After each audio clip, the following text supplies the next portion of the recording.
Boom! Just like that, it's Thursday night. You know what that means. It's party time at an early time with the Video Bros. I'm Bobby Munson, the man beside me, the man with the angelic voice, Papa Smokes.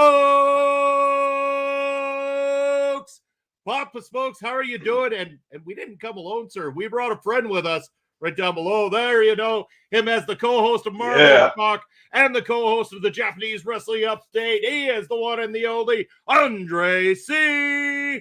Gentlemen, how are we doing this evening? I'm doing great, Munson. I'd like to shout out all my wrestling people out there. And Andre, nice to meet you. Nice to work with you on this show. Let's have a good time tonight, brother. Yeah, this is the first time I've ever gotten to work with Papa Smokes. I'm super excited. Yeah. I've worked with Bobby once, like live on a show. So that was that show I ran in at the end, the post show for I think it was All In. I ran in at the end, but yeah, I'm happy to be here. Happy to be hanging out with you boys, man. Watch some great wrestling tonight, man. Yeah, yeah. I remember being on that post show vaguely, but I was definitely in no condition to be running it like I was attempting to that evening. It was quite the interesting time that we had as we say hello to the one and the only former two-time YouTube chat champion of the world, Mr. Bobby Stats. Bobby, how are you doing? It's MLW time, my friend, and we are about to kick off, gentlemen. You'll have to let me know audio-wise if you can hear enough of it on your end of things once it starts here. Yeah, once it loads. Yeah, we might end up having some technical difficulties. Yeah, that's wrestling in general. Yeah. Well, it could also be Bobby's computer in general. Is Bobby saying he's ready for some MLW? Well, we knew he would be watching live immediately, right? Oh, of course. Bobby's always there for MLW. Always. All right, I'm gonna try to refresh the screen here, boys. See what happens. Okay with me. Let's get her going. Come on. Something's happening. Yeah. Let's go. A swirly screen of death. Oh, the swirly screen of death. That's what we all love in pro wrestling these days. Yeah. Trust me, every time I watch a New Japan Strong event, one of their New Japan of America shows, that's what it's always like that. There it is. We have something here, gentlemen. Oh, we got a picture of Kojima and the swirly swirl. Man, it is all kinds of chop going on this thing right now. I don't even know how to make this go any better. Let's find out if we can tweak the settings here, gentlemen. I might just have to downgrade it to a lower quality on the video playback is all. That's all good with me. And look who's in the house, Papa Smokes. It's our good friend, our boy, Basser. All right. Yeah. Yeah, Basser, how you doing, brother? Good to see you. Bobby's mentioning they're taping matches for MLW before okay, so they did that earlier than the tapings for the YouTube release that we're going to inevitably get. Wow, man, this is all kinds of. Well, I pulled it up on my phone because I have Trailer Plus. So. Oh, do you? Okay. Yes, okay. I pulled it up on my phone just so it's going while we talk here. All right. You might have to commentate every match for us. Yeah. Just call everything, you know. Yeah. Just describe it move by move.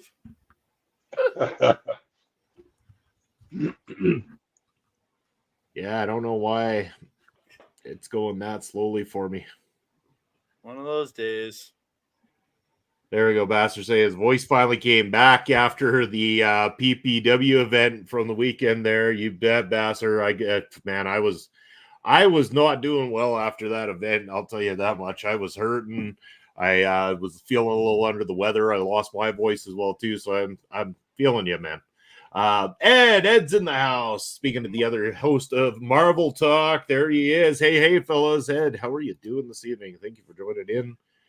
Hi, Ed. And I don't even know here what to do, boys. Andre's got his own copy. That's good.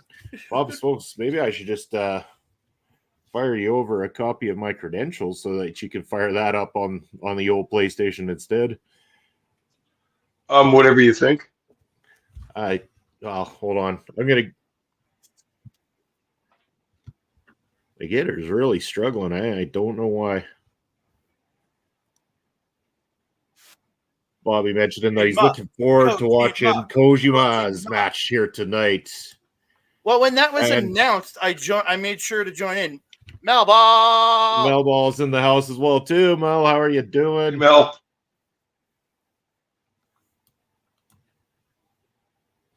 Yo, I got one other thought on this. It might be my computer's got too much going on, Papa Smokes. Just bear with me. I'm going to try to get the stream going on the other side here, and then I will fire that up as the shared version for you. Yeah, you're downloading too many ICP albums at the same time. Man, that collection is massive. It eats up. I was going to say it's all the porn filling up his hard drive, you know. Yeah, definitely not that. No, I'll agree on the ICP albums. And then we got Bobby. Bobby's excited for some bread. Bobby, are you having some bread this evening while you watch? Oh, I had bread earlier. All right. We got your Triller. Got my Sabre shirt on tonight to support Bad Dude Tito. TMDK represent. Nice.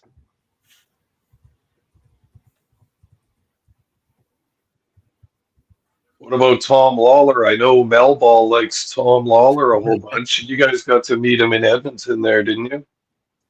Yeah, Lawler. Oh, dude, I love that dude. I've been such a fan. I was fanning him back in his MMA days, and getting to meet him here was amazing.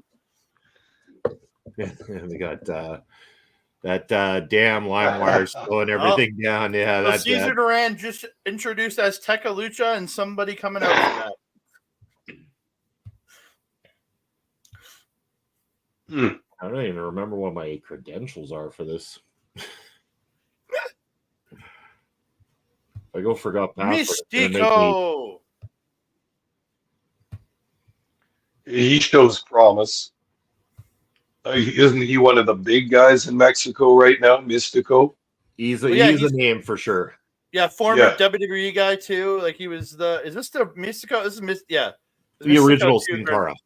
Yeah, this is okay. Yeah. Big teats says well.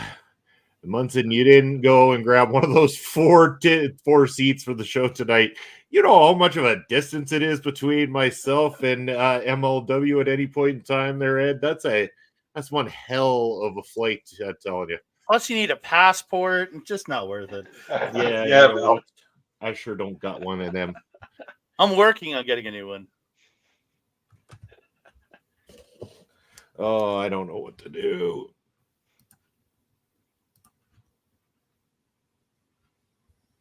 Whoa. Del Rio's former ring announcers in the ring. Oh, yeah. Yeah, he's been there for a while now, actually. Like, what was that one match, Munson? He was working over the top talent and shit, like on the same level as them. Yeah. Rocky Romero. Let's go. Well, wasn't that in the Battle Riot? Yeah. He got into the Battle Riot, was picking it up. Yeah, he did pretty well in it. All right, this is going to be interesting.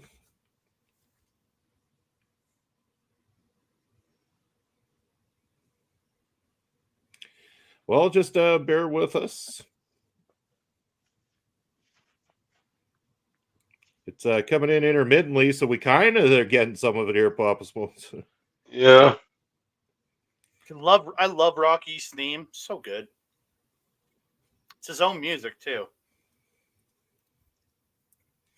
All right, so that's reset. It's probably going to boot me off this other one.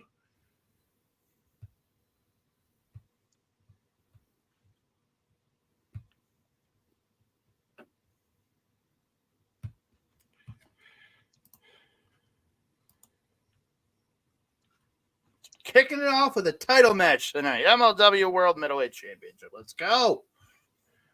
See, they're kicking it off with a good one, too. We're really lucking out here, Papa Smokes.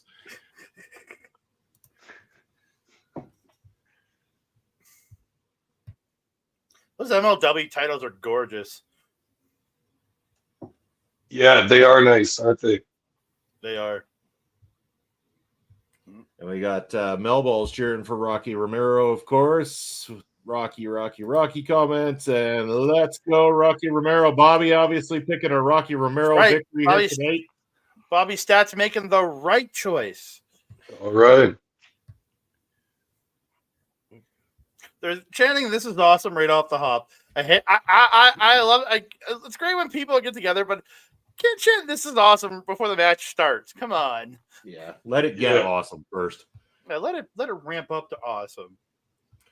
This is cool. This is cool because it's pretty cool that they're there together, fighting together or each other.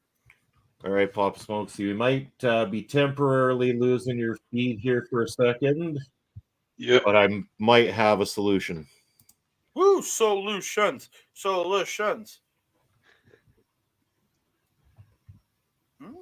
Misko keeping it technical early, working the arm. All right, here.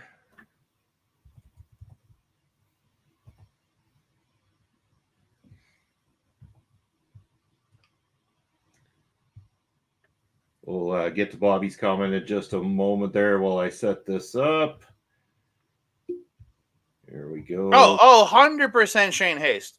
And Saber too, but like Shane Haste, I love that guy. He's absolutely awesome. I'd say Haste and Saber for sure. Nichols would be cool to see. I pretty much the entirety of Team DK. Have Kosei Fujita and Eagles over here. Yeah. That'd be sweet. It would be sweet, Bobby Stats, to see all right, them. So, Papa Spokes, I don't know if are you able to get back into that same room? Did you have the same login there for it? I just need the letters after .com. Okay.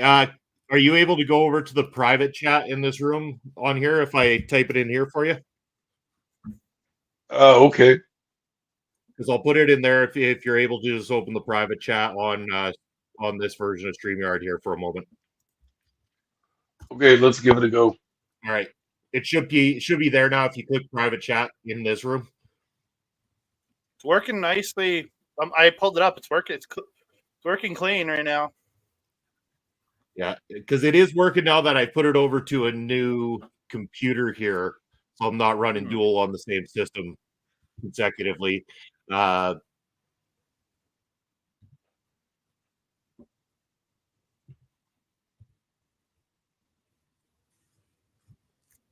it work, Papa Smokes?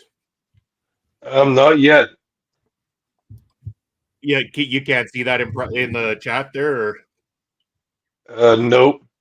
Okay. Here, I'll just send it to your phone. Are you able to still get a text on your phone right now, even though you're using it for this? Yep. Okay.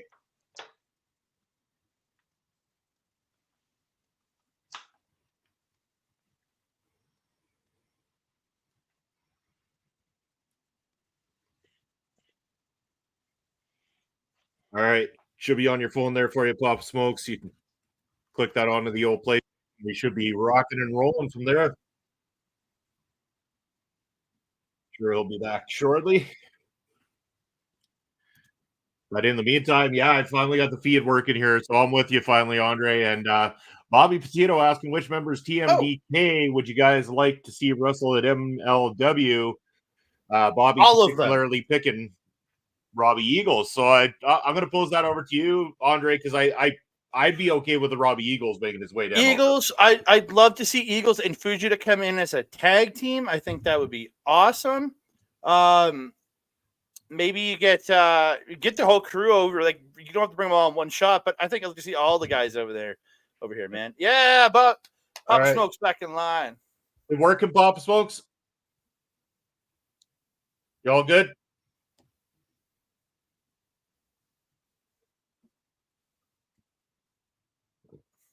I'm sure he'll be with us momentarily. Oh, Rocky going for the dive. You with us now, Pop Smokes? Nope, we lost him. We lost him.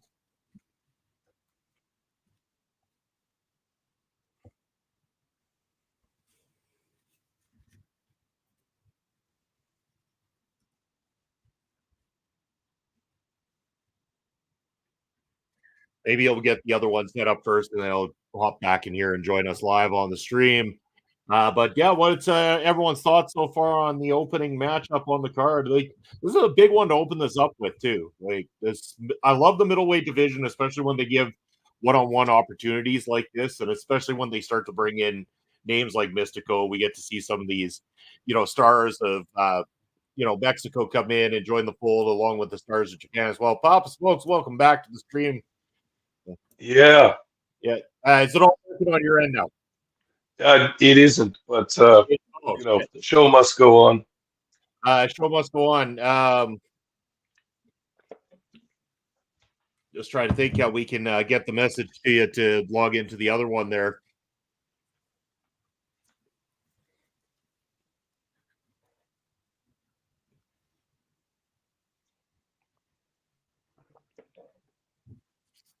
I show up and I break it all, I guess. Yeah.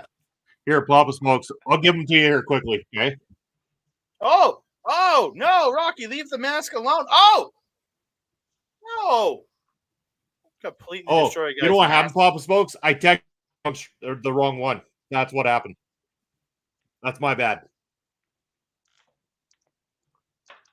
I just realized.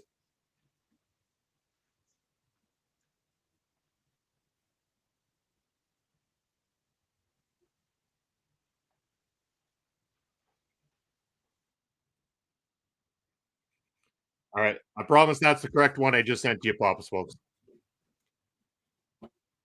That will work. There we go. Bobby saying, I like this match between Rocky Romero versus Mystico. It's a great way to start this night off. I really appreciate this. And I've been really up and down on Mystico this last while. The Fantastic Mania Tour, he really won me back because he had that. There's a match he did with TJP at Lone Star Shootout. Oh, that was a rough match to watch, man. And TJP is really slick inside the ring. Yeah, like he's one of those guys where like he gets a good match out of everybody, and you're having a bad night if you have a bad match with TJP. Yeah, there's very few who can carry through like that. Mm-hmm. Yeah, like I would say guys like Ziggler, I think coming over to NWW, he's another one that's like you can pretty much put anybody in the ring with him, and he'll make them look good because he's the Michaels of this era. I think Ziggler was the Michael of his era. Like he can wrestle a broom and make it look good. I always think of him like a Kurt Hennig kind of thing, Mr. Perfect. I think that he bumps in a very clean sort of way, just like Hennig used to and everything, and just slick at everything he does. Really good. Oh, very much so. Huge gap for New Japan, by the way, too. In my opinion. Yeah. I liked that he won the title. Don't get me wrong, but I was very much yes. Yeah. I agree. I was a little disappointed because I've been a big fan of David Finlay lately. He's been doing great work and him getting the global title. I thought this was going to be the start of his run this year to really elevate him. And losing it to Ziggler hurts, but they do the right things. They can make him just as big. But it's like I want to see Finlay really rise up the card in New Japan.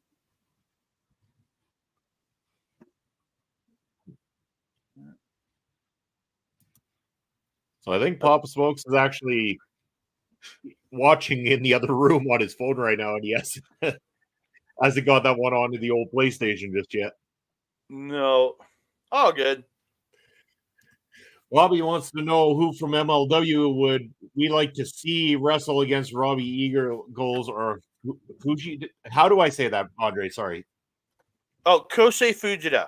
Fujita. Okay, perfect. Kosei Fujita.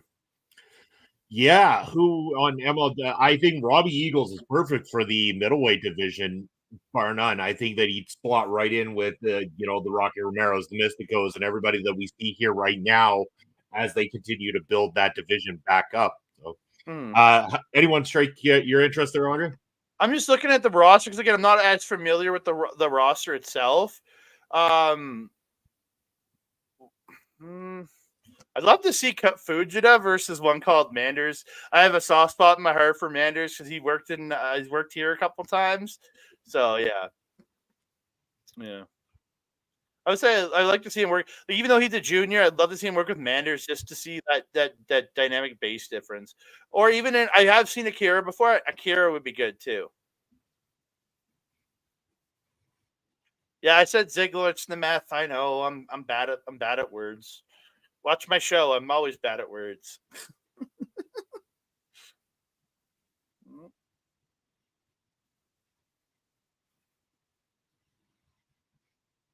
Ooh, that's a real dick move by Mystico, kicking the rope Yeah.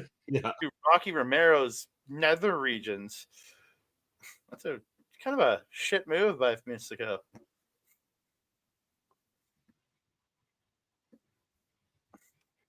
All right, we'll get Papa Smoke back here with us one way or another. We'll get him back. I just messaged him, let him know what's going on. So that brainbuster onto the or suplex or whatever it was onto the apron did not look good. Oh, or it looked great, but it looked like it hurt.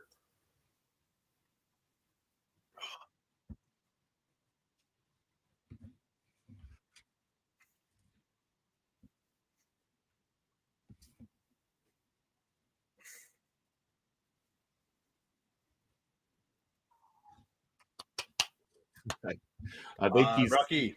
I think he might be on his way back here. I'm not sure. We'll see. We'll find out shortly. We always MLW nights. It's just not MLW night if there isn't a few hiccups along the path trying to get it all working. Like I said, it feels like watching a New Japan strong pay-per-view. There's always mess ups in the tech, but it's always New Japan's fault in that case because their production for in America. I don't know how it falls apart so much. As Mel mentions, glorious chaos. Yes, glorious chaos. Reigns supreme. I mean, Mel was here the night that my computer completely crashed right in the middle of the stream, and Mel had to hold down the fort here on Ring Respect Radio that evening for me. That was the very first time in history of Ring Respect Radio that neither myself nor Papa Smokes was on screen for a period of time. That's actually pretty good. Well, so Mel has a legendary status right here on the program. Oh, yeah. Papa Smokes is back. All right. Is it working now, Papa Smokes? You got the other one going? Or? No, it ain't working, Munson. Okay. Fire up your PlayStation. I'm just going to read it to you. You know the first part of it, right? So I'll read it once you get there. Yep. Damn it. I thought you were going to give it to all of us. Come on. Let me know when you're ready, Pop Smokes. I'll let you know.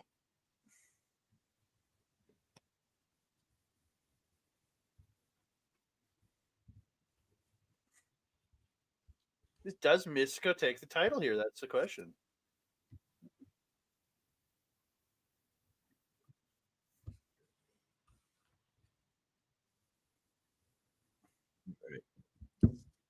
Oh, are you got it ready to go on there, Papa Smokes?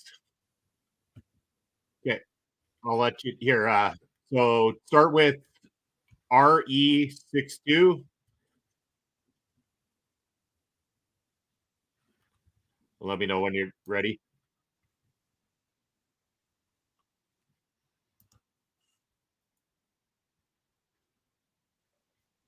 Yep. Right.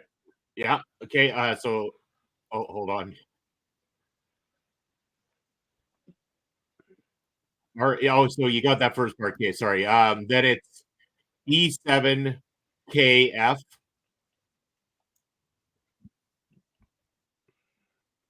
Yep. 8J.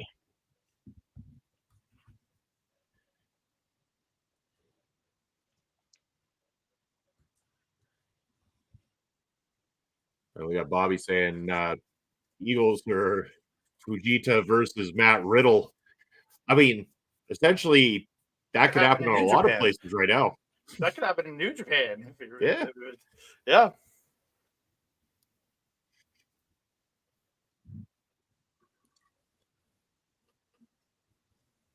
Oh, let me know if that works, Pop Smokes.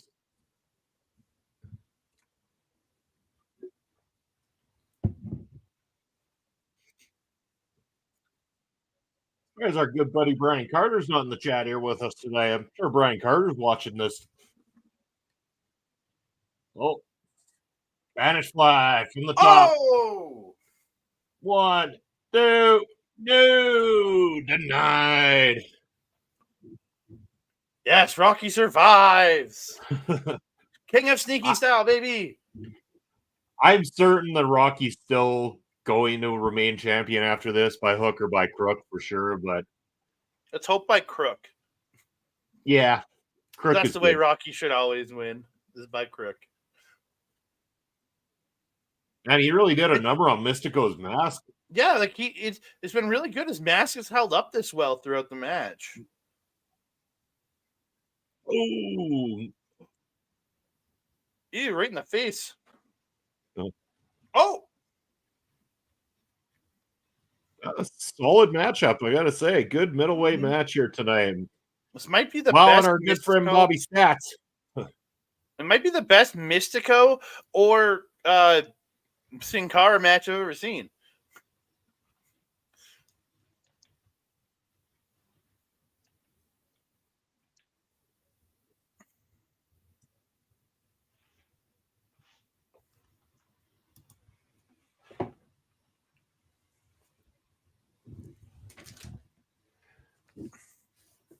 All right. Has it loaded up there, Bob Smokes? Have you got the feed yet? It's still kind of loading and buffering here. Okay. Because it should again show you in that room yet either, so just kind of taking you there still. Or Yeah. Super slice bread. no, still not. What? How is that craziness? But Jesus.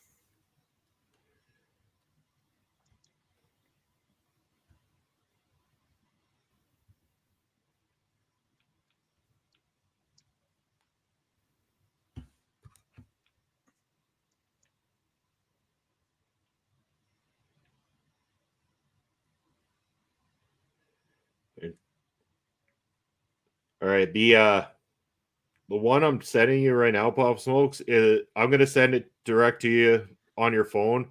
Just type that one into the PlayStation, and once that's up and working, and I know that it shows you in that other room, I can resend you the link for this room if that works. If that's easier. Okay. Okay, send it to you now.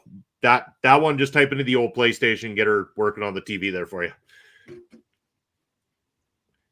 We got Bobby saying it's great to see bad dude Tito wrestling in an MLW ring here tonight. Oh! Oh, whoa! What the hell? Oh, no way! They pulled the trigger. Wow! Damn! I did not expect that. I did not either. Wow. I mean, every once in a while, especially with the middleweight division, they will go and pull something just like this out of nowhere, and we don't see it coming. And damn. And so, as a person who doesn't follow MLW religiously as you do, there's a war going between Selena De La Renta and Cesar. Cesar right? Duran, yes. So yeah, they're kind of in a little war, right? It goes back quite a ways, actually, to when Cesar Duran was around the first time, and there was this kind of like him bringing in the whole Azteca Lucha thing. There was, rumblings of it. He was trying to start his own thing. They started doing episodes of Fusion that resembled some of the cut scenes that they would have in Lucha Underground back in the day. Yeah, so they would have some of that. But then from there, what they had was Duran disappeared or went away kind of thing. And Selena had been gone away. And then she come back just recently. And now Duran's back. They're crossing paths. They believe that the other one kind of messed the other one around all these years and everything like that. So now they're building their own factions. You've got Selena De La Renta with the Promociones del Dorado. And then, of course, Cesar Duran now coming in with Azteca Lucha. I believe that this is going to lead to the War Chamber matchup because they always tried to build some sort of storyline to make the War Chamber matchup, which is essentially their version of War Games, happen. So at the War Chamber, I would expect to see a group from Cesar Duran and one from Selena De La Renta. Okay, it makes sense. Like, what's like?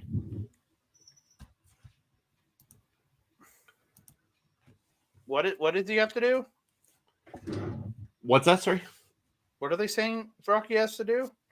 Oh, honestly, I don't know. I had the sound turned down at the moment here, so let me just double check here. Oh, looks like they're gonna go again. Going again? 2 out of 3 falls is what they're talking about. I think.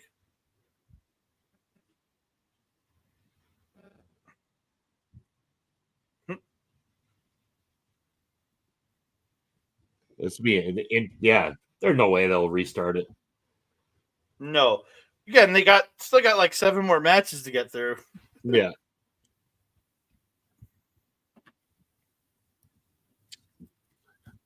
Bobby bringing up the idea that what if Cesar Duran was to bring in Stephanie Vacour to wrestle in MLW and wrestle for the women's featherweight championship? Hey, Bobby, Cesar Duran might have something up his sleeve tonight because if rumor has it, there's, Janai Kai putting out an open challenge this evening, and I think that's on the main card, if I'm not mistaken, that if her opponent can last 5 minutes or something, they get $5,000.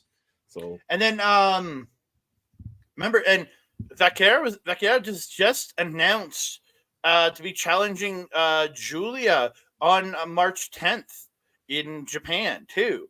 Okay. So because for the NJPW Strong Women's Championship, which could be changing hands that day because she's leaving Bushi Road altogether at the end of March to either go hang out with Rossi and his new company, whatever that is going to be, or going to WWE. So, yeah, a lot of moves happening in the world of professional wrestling at the moment. So wouldn't be surprised to see a lot more faces showing up in different companies very, very soon. So. Oh, and then on Instagram today, looking at Mina Shirakawa's stories, she's hanging out with Mercedes Moné in Japan. Oh. So that's interesting. On top of that, is she making a return to Stardom? What's going on, man? I don't know. But I'll sure as heck be watching this weekend shows just to check it out, find out.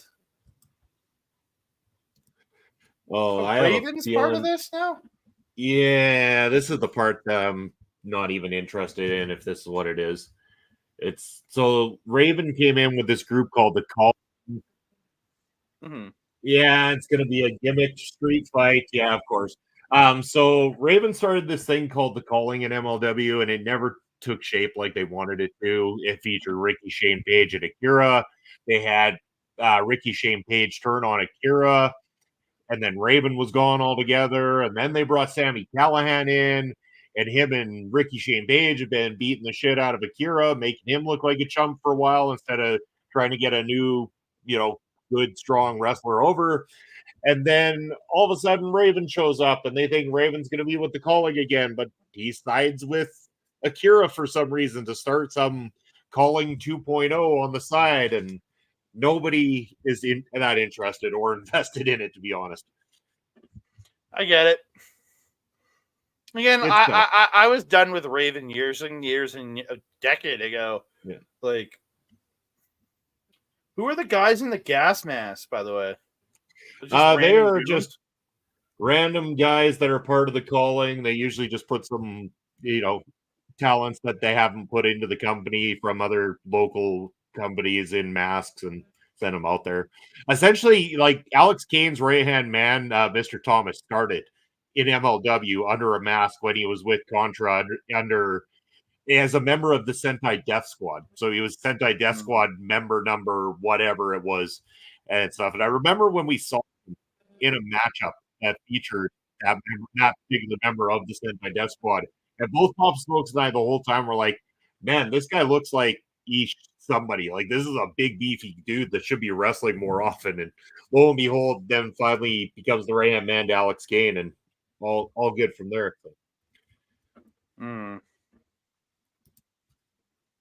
But yeah, I don't know how Jake Christ got into the picture with this whole thing. Akira, I guess, just has him as a buddy. So Bobby's saying that he hopes that Jake Christ and Akira win this matchup. At this point, I mean, I'm with you, Bobby, and I don't really care. It has no effect on MLW for me.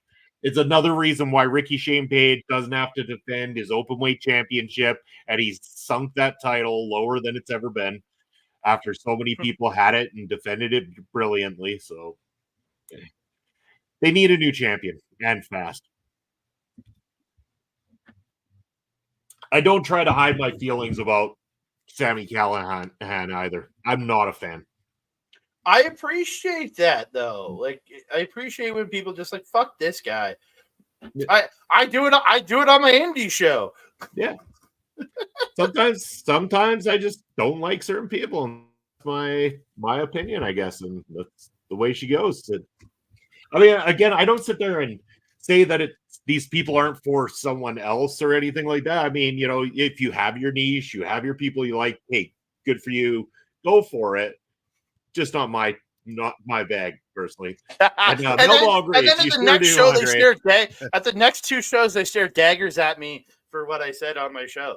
Even though I'm one person and I have my own opinions, they get bothered by it. Okay. Yeah. Bobby saying Jake Christ was in a Sami Callihan group in TNA in the past. Oh, yeah, so he was. Okay. There is that, like, it was like the Ohio Valley crew or something. I don't remember how it was.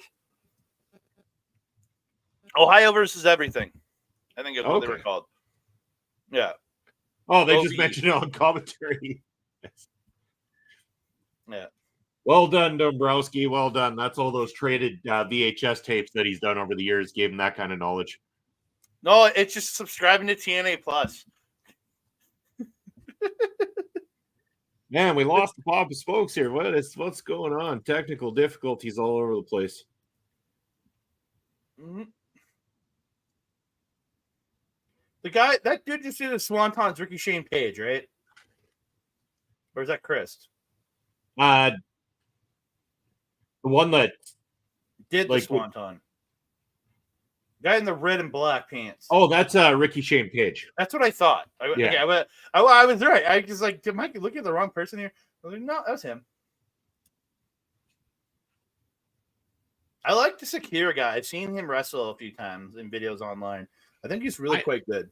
And that was always my problem, was like when they broke Akira from the cult, I thought, here's a perfect opportunity to start building somebody new for the company.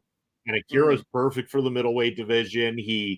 I could have even got behind him taking the openweight championship off Ricky Shane Page, as long as it was put it back into the spotlight of being defended regularly and not in these over-the-top gimmick matches like they do every time. Because when I see certain wrestlers do gimmick match every single time, all it makes me think is you can't wrestle. Well, okay, I'll give it to a point. Every one of these guys can wrestle, but maybe they're not good at wrestling. Like, again, there's levels to it, right? True. I will respect any person for getting in the ring and doing what they're doing, but I can tell you suck, and it shouldn't be a goddamn problem. No. And I agree. You look at them and you're like, why do people take those bumps? I don't understand. Like, I just don't understand. Bobby, why did people take those bumps? No idea. I mean, I don't like taking a regular bump, let alone something like that. Like, I think I've taken a total of 3 bumps in my life, and I never want to take another. So,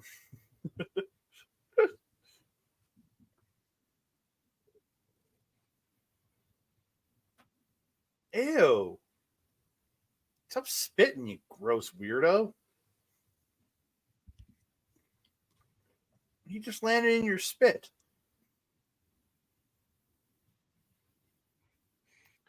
All right, Bob Smoke's still having trouble with the viewing room anyway, so I'm going to at least try to get him back into this room here with us so he can join in on the conversation. Oh! Good elbow.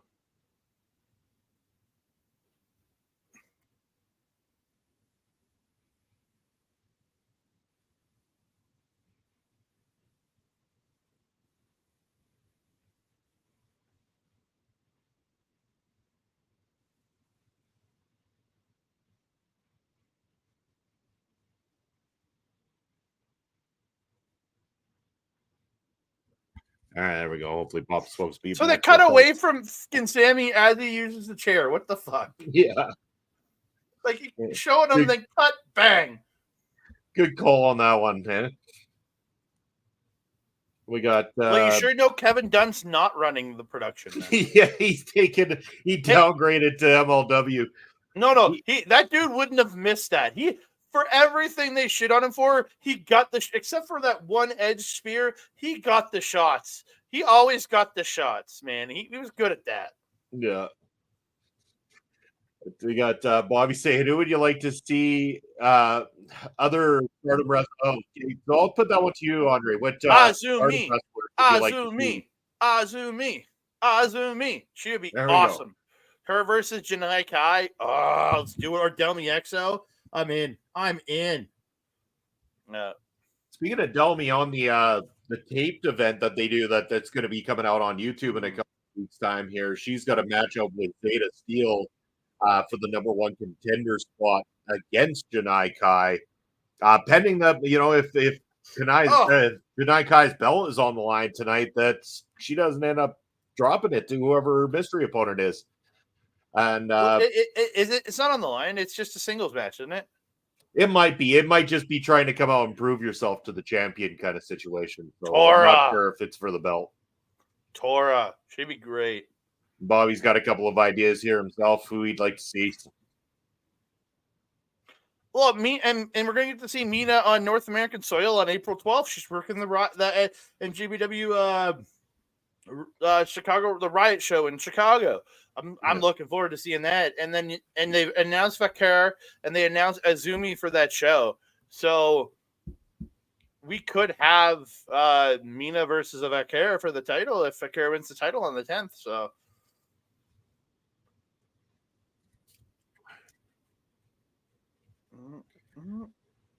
Oh, damn. Yeah, here comes the disgusting beatdown with tables.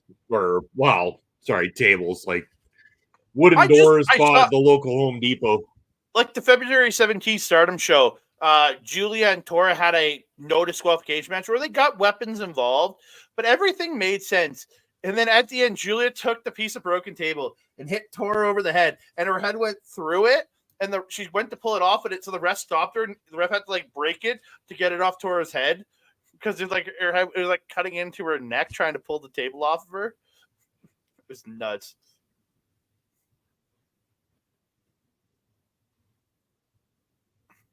This match is still going. Yeah, the plunder style match I'm not the biggest fan of. If it's done right, like they were building for Tora and Julia, yeah, give me that. If it's done in a right way, sure. But in I don't know. It's not done the right way most of the time. I like when gimmick matches are done as a way to resolve a feud that's been going on that couldn't be resolved by proper means. That's the way we take it when we do Prairie Pro Wrestling. It's why people went wild for the chairs match that we had back in October because we built that whole thing for a good portion of a year. With El Assassino beating the piss out of Cannonball Kelly with a chair every opportunity he got. So why not settle in a chairs match? Yeah, again, if it's building to that eventual crazy match, yeah, give it to me.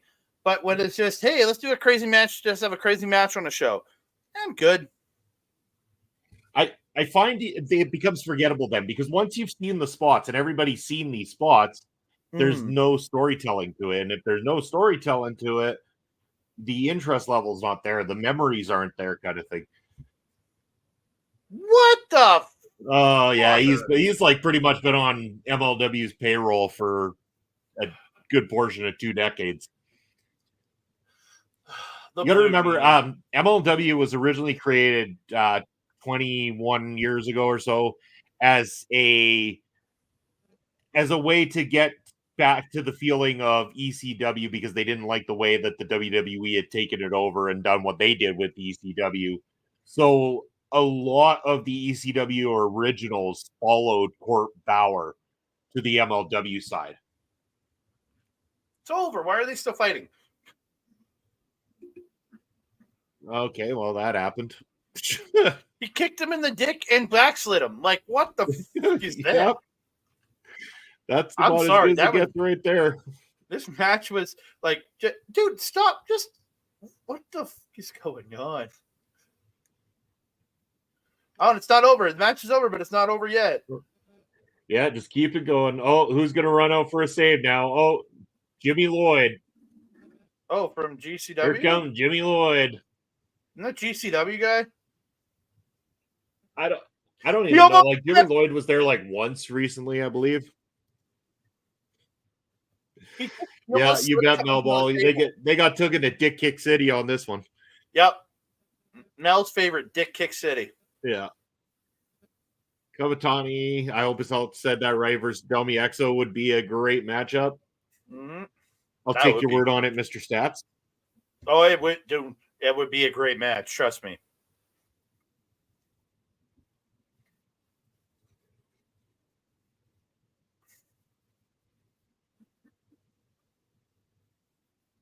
Oh, ew, gross. Get your fingers out of his mouth. Gross. Just gross. Come on, guys. Gross.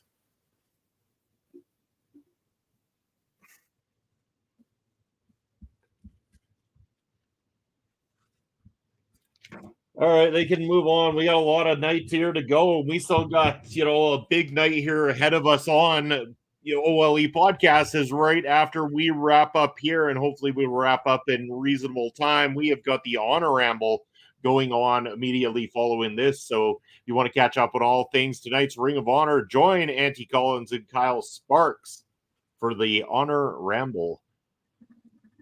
And sooner or later here, we will get Mr. Papa Spokes in, at least for a run-in at this point.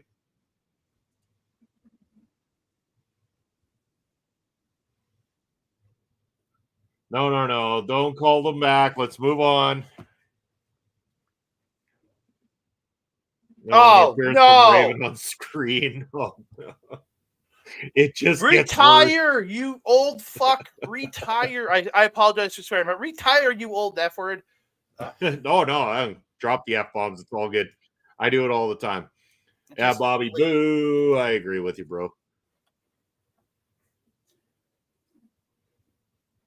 At this point, like, why?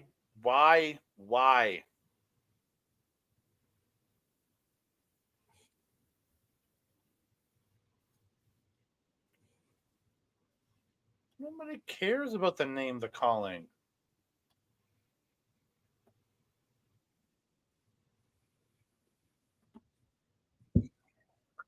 Oh, I don't think this story needs to continue.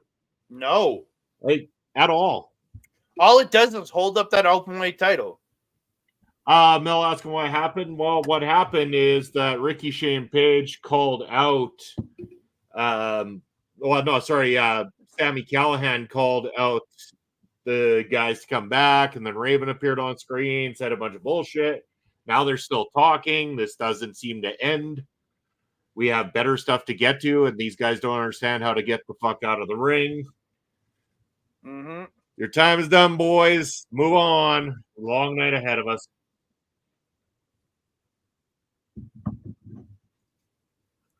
How do they get away with playing Offspring right now? I'm kind of thinking that myself. I'm like, is that where the 20 million FU money that they got from WWE went into, is to get an Offspring song to play? Wow. Oh, they got 20 million out of that lawsuit? No, Mel. The match ended. It ended with the dick kick and a slide. It's been going on with a bunch of bullshit afterwards. It's just, out of nowhere, RSP and dumbass Sami Callihan win with the dick kick. That's how it ends. The global heavyweight champion. Nick Nemeth is wrestling against Steve Macklin at TNA Sacrifice on March the 8th. Awesome. I would watch that if Steve Macklin wasn't in that match. I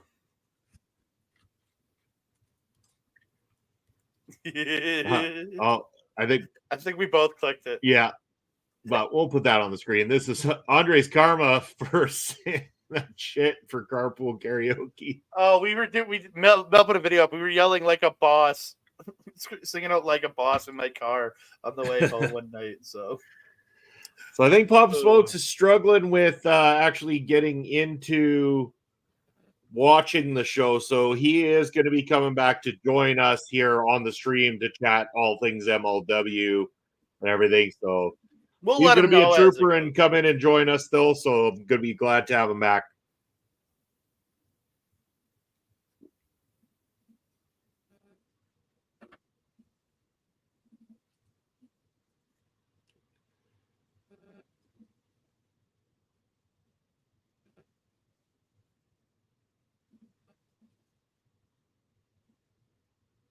Oh, Thatcher's coming. Thatcher, baby.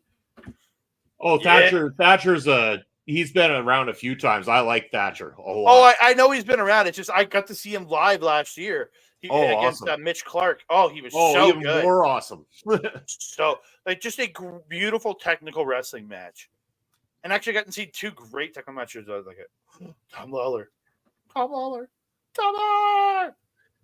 Bobby's happy about Timothy Thatcher. I am too, but Bobby, can't wait. And we've got him back joining us in screen capacity. Pop Smokes, we missed you, brother. Sorry we couldn't get the show to you. No worries, man. I was getting frustrated, but yeah.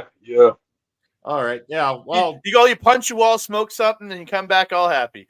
Yeah. That's right. Yeah.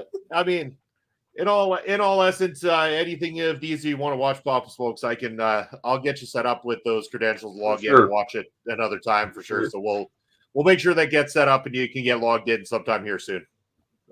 But in the meantime, let's shoot the shit about what's going on screen. Let's shoot the shit about MLW in general and about wrestling in general, boys. But yeah, Bob Smokes, you missed one hell of a shit show just now with the Calling versus the Calling 2.0, and then the Calling with Sami Callihan and RSP, one with a dick kick and a backslide, and it came out of nowhere. And then they talked a whole bunch on the microphone back and forth. Then Jimmy Lloyd came out and made stuff suck a little bit more. Then Raven came on the screen, made it suck a little bit more. Then they talked even longer. So they just wasted a good chunk of 30 minutes on all that bullshit. Well, that's good to know. I could act surprised, but yeah. But Pop Smokes, you also missed this news. We have a new MLW middleweight champion as of tonight. Mystico ends up pulling off in the end. Keith Roney, Rocky Romero, surprisingly, and becoming the new champ. I am surprised. But it seems that is, the step in the direction of the War Chamber, which is coming up, as I was mentioning, with Cesar Duran building Azteca Lucha to go up against Selena De La Renta's Prociones del Dorado. So that is definitely going to go a long equation of suckery.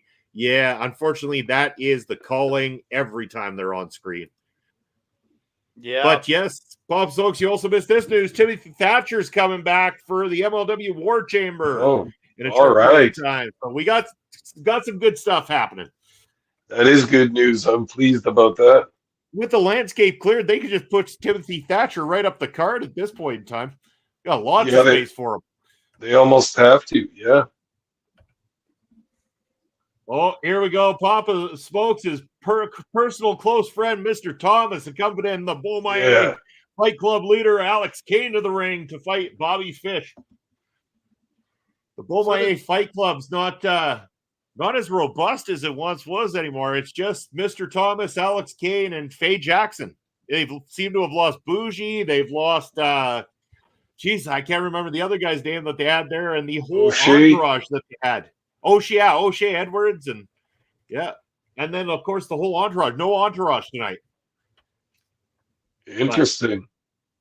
But I wonder if we're going to see AJ Francis, aka Flawless, show up on this one. Man, Bobby Fish looks weird bald. Yeah. Bobby Fish is a good in-ring competitor. I just don't trust him to do anything good for the company because the last time he was here, he came in, he had one match in the Opera Cup. He had, I think, one other matchup, and then he fucked off to AEW right away. Yeah. And look where that got him. And then he went insane, got let go, went even more insane, and I don't know. And now he's back at MLW where everybody ends up.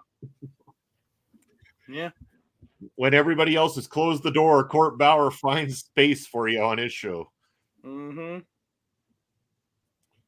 Oh, Bobby Petito hoping Thatcher's facing Kojima. Interesting. Ooh, that'd be sick. Okay. Yeah, I'd be down for that. I'm also like, again, we have no mention of Mods Kruger, aka Mods Cruel Kruger, as they're called now, because they are adding the cruel in there. I don't think there's any mention of him on the pre-tapes or on the main card tonight after a massive return at the last card. You would think that the direction would be to push this guy as a top heel in the company, yet nothing. Nothing at all. That's weird. Especially when he's representing Contra too, which they've been teasing for quite some time. If they're going to pull the trigger on that, they need to do it big. Yeah, like I hope it wasn't just a one-off. He comes in as Contra to destroy Jacob Fatu, just to write Jacob Fatu off, and then you send Kruger out the door while you're at it. Like, what a load of bullshit that would be. So where's Fatu going? Fatu, well, let's not kid ourselves. He's probably going to end up in WWE. Yep. They've obviously had their eyes on him before. Bobby said, I'm not sure if Mods Cruel Kruger is booked tonight, so unless he ends up showing up to attack somebody. But Fatu's currently over in Reality of Wrestling, working with Booker T and his crew. Booker T's been pushing for him to get signed by the WWE. There is a couple of personal criminal record things they have to get cleared in order to allow him to do the kind of travel that would be involved to work for the WWE. But I'm pretty sure under the TKO banner and with the big Dwayne Energy money that they've got floating around that place these days, I'm pretty sure they've got the lawyers to clear Jacob Fatu of his past atrocities. See what I did there? Atrocity, cruel atrocities.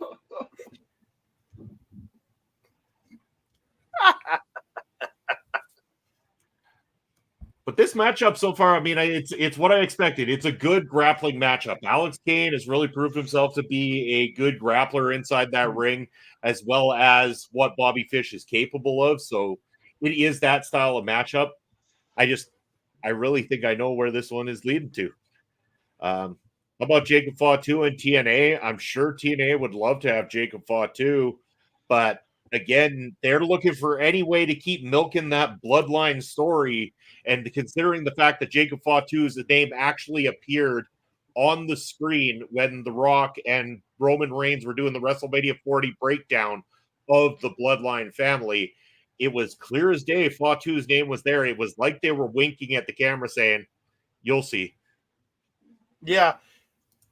Again, it's how do you, like, it's like, can you deal with the criminal record stuff? That's pretty much all it is. I'm certain it won't be. I mean, it's got to have been a long time because he's been kicking around MLW for quite a few years now and wrestling in general for quite a few years. I would think something could be done about it. I know when we interviewed Joseph Samael on the show here, who's, his personal friend and everything, he alluded to the fact that something big was on its way for Jacob Fatu in 2024. So it seems like something's been in the works for quite some time with Jacob Fatu. Yeah, it makes sense. And again, he's got there's family connections there. There's all that there. So I'm not surprised that he's going there if he goes there. One thing I am surprised about, and I will say this, is MLW has taken the time to bring Faye Jackson in as part of the Beaumaye Fight Club in the corner of Alex Kane. Why not get her fighting in the featherweights division? I mean, this would have been perfect. This is what I don't understand about the direction of the Beaumaye Fight Club in general, is that while it was so hot, it was your opportunity to pull the trigger on them being the champions. And then inevitably you bring in that heel faction that you build and build and build until the heels finally are able to crush the hopes of the Beaumaye Fight Club or something along those lines. Anyway, it really feels like something's up. And I think that's something meaning Alex Kane's time in MLW could be up fairly soon. Yeah, especially when you pull the trigger like so surprisingly with Kojima last time. That's the biggest one. But we have a rule of thumb in MLW. It's called when they get an action figure, they've signed somewhere else. That's kind of one of the problems with MLW right now is that it's a it's a company striving to find its identity, and yet it can't keep an identity because it can't keep a steady roster of faces. I mean, Munson, when we started watching in 2018 or whatever, it had that identity. It was different than the other companies. It had good talent at the top, the middle, and the bottom of the card. But nowadays, there's just so much turnover that it doesn't have that face anymore. Yeah, that's right. It's man, Yeah, Dane, that is such a deadly move. Bobby saying, I wish MLW was pushing Jay Bougie wrestling for the MLW Middleweight Championship. I believe that ship has temporarily sailed as we haven't seen our boy Jay Bougie on for quite some time because he's been killing it on the other independent scene right now, winning belts all over the place. So maybe we'll see Jay Bougie back in MLW at some point in time. I think that was a failed opportunity on their part too to really push a young up and comer in the middleweight division. Companies tend to do that. Yeah, but they even it's bad when even Dave Meltzer go on, who doesn't really talk a whole lot about MLW frequently, and saying that one of their biggest problems right now is the lack of homegrown talent. The ones that they've plucked from the really small independent leagues, brought them up and started pushing them onto a TV screen. Well, again, you also have to look at it as the factor again, you have AEW there now, and WWE is a very different company than it used to be. TNA is rebuilding, so they're always trying to bring in these people to really bolster their roster, so that it hurts MLW in the end. Yeah. It's almost a feeder system for everybody now. For sure. Well, like Pop, suppose you'll recall, like when we spoke with like Robert Martyr and some of the guys back then, they were plucking people from Paradigm Pro Wrestling at the time, and we had gone and watched some of what they were doing over at Paradigm Pro Wrestling, and that was different in itself. Like they had a real catch as catch can style point system that you got for your wrestling matches. So wrestling matches could be won through points by pinfall, all these kind of things. They made it look completely like a sports-based type presentation. So that's where they were getting some of these up-and-coming talents from that were making their way over to MLW, and they were building them as the stars of tomorrow. Yeah. And I'll agree with Bobby. They pushed Zeta Steel. They've done a good job with the featherweight division. The featherweight division has been one of the highlights of MLW over the last little while for sure. And again, they have no choice but to push the featherweights in the featherweight division because they didn't have anything established for a lot of years. The featherweights have really kind of, even though the division was announced, in about 2020 or 2021, Papa's folks, it wasn't until about the last year and a half that they've really put the featherweight division in a high point within the MLW ranks. Yeah, so much so that the first year or so, they only had about 3 or 4 wrestlers that they were working with in that division. And then 6 months, we didn't see anybody. But since Taya Valkyrie came in and was the first champion since that era, it's obvious they are putting some time and money into that division. The featherweights division is stronger than the middleweight division at this time. But that middleweight match off the start of tonight, just absolute fire. That was the middleweight division back to what I remember the middleweight division to be, Papa Spokes. Okay, good. Yeah. So again, I'm happy that they pulled the trigger with Mystico, to be honest with you, because I'm ready for them to do different.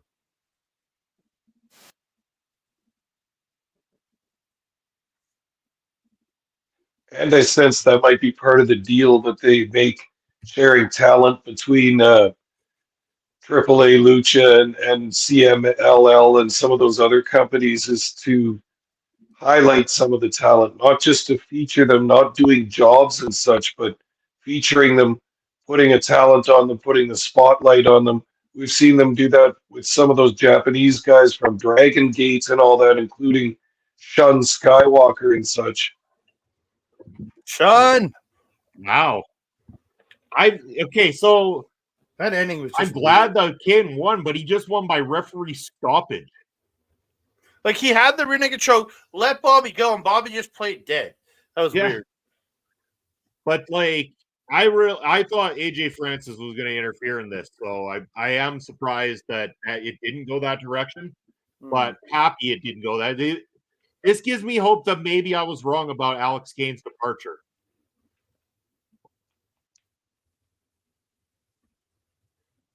What's Alex Kane got to say here?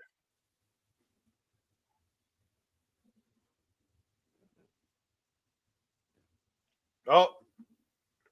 Yeah, this will be AJ Francis now, I'm guessing. Boo. Yeah, boo. Oh, not this bum. Yeah, this bum. I don't even like why.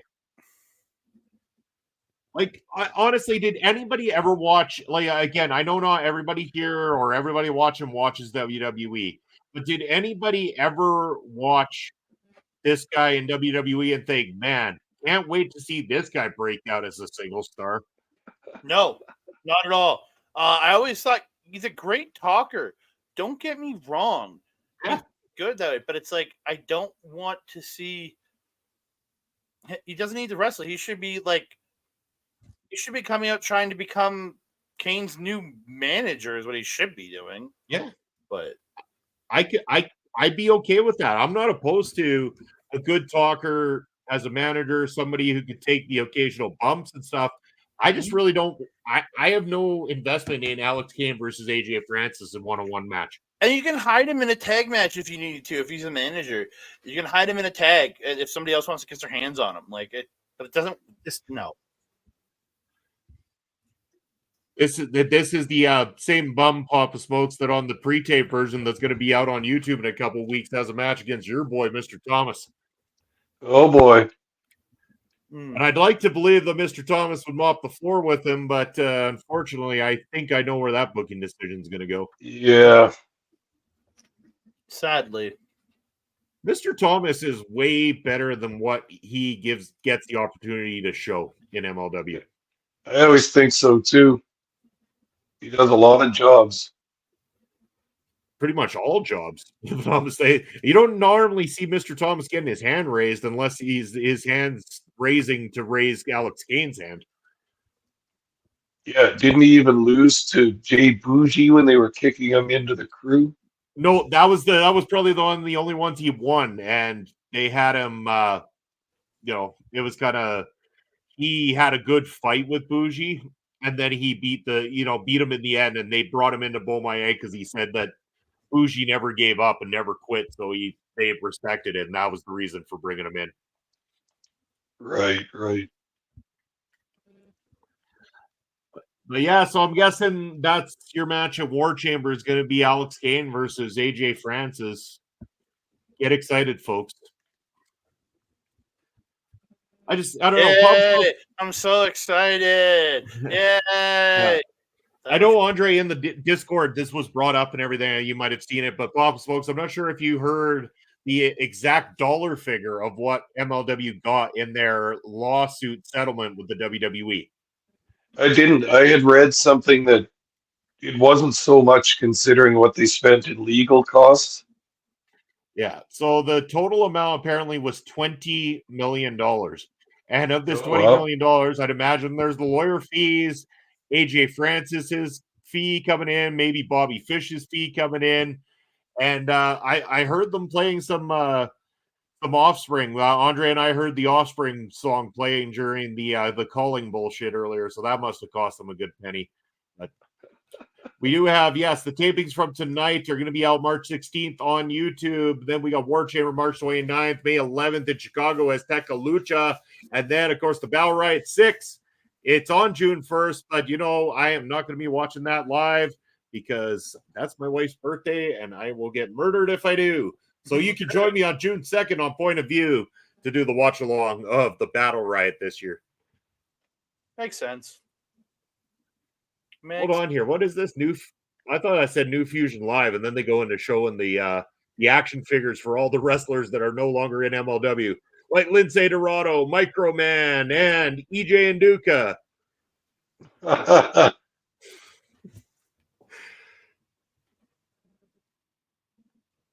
All right, who we got?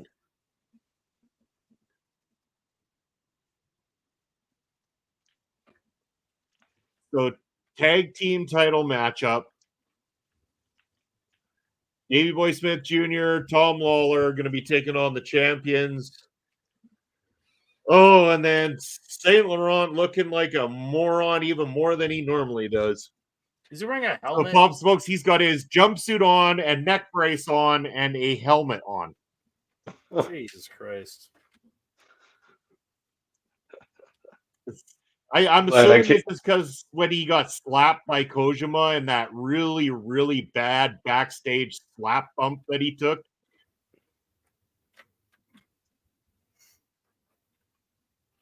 Well, so dumb. So Davey Boy Smith Jr. holding up the Canadian flag and the United Kingdom flag as well too.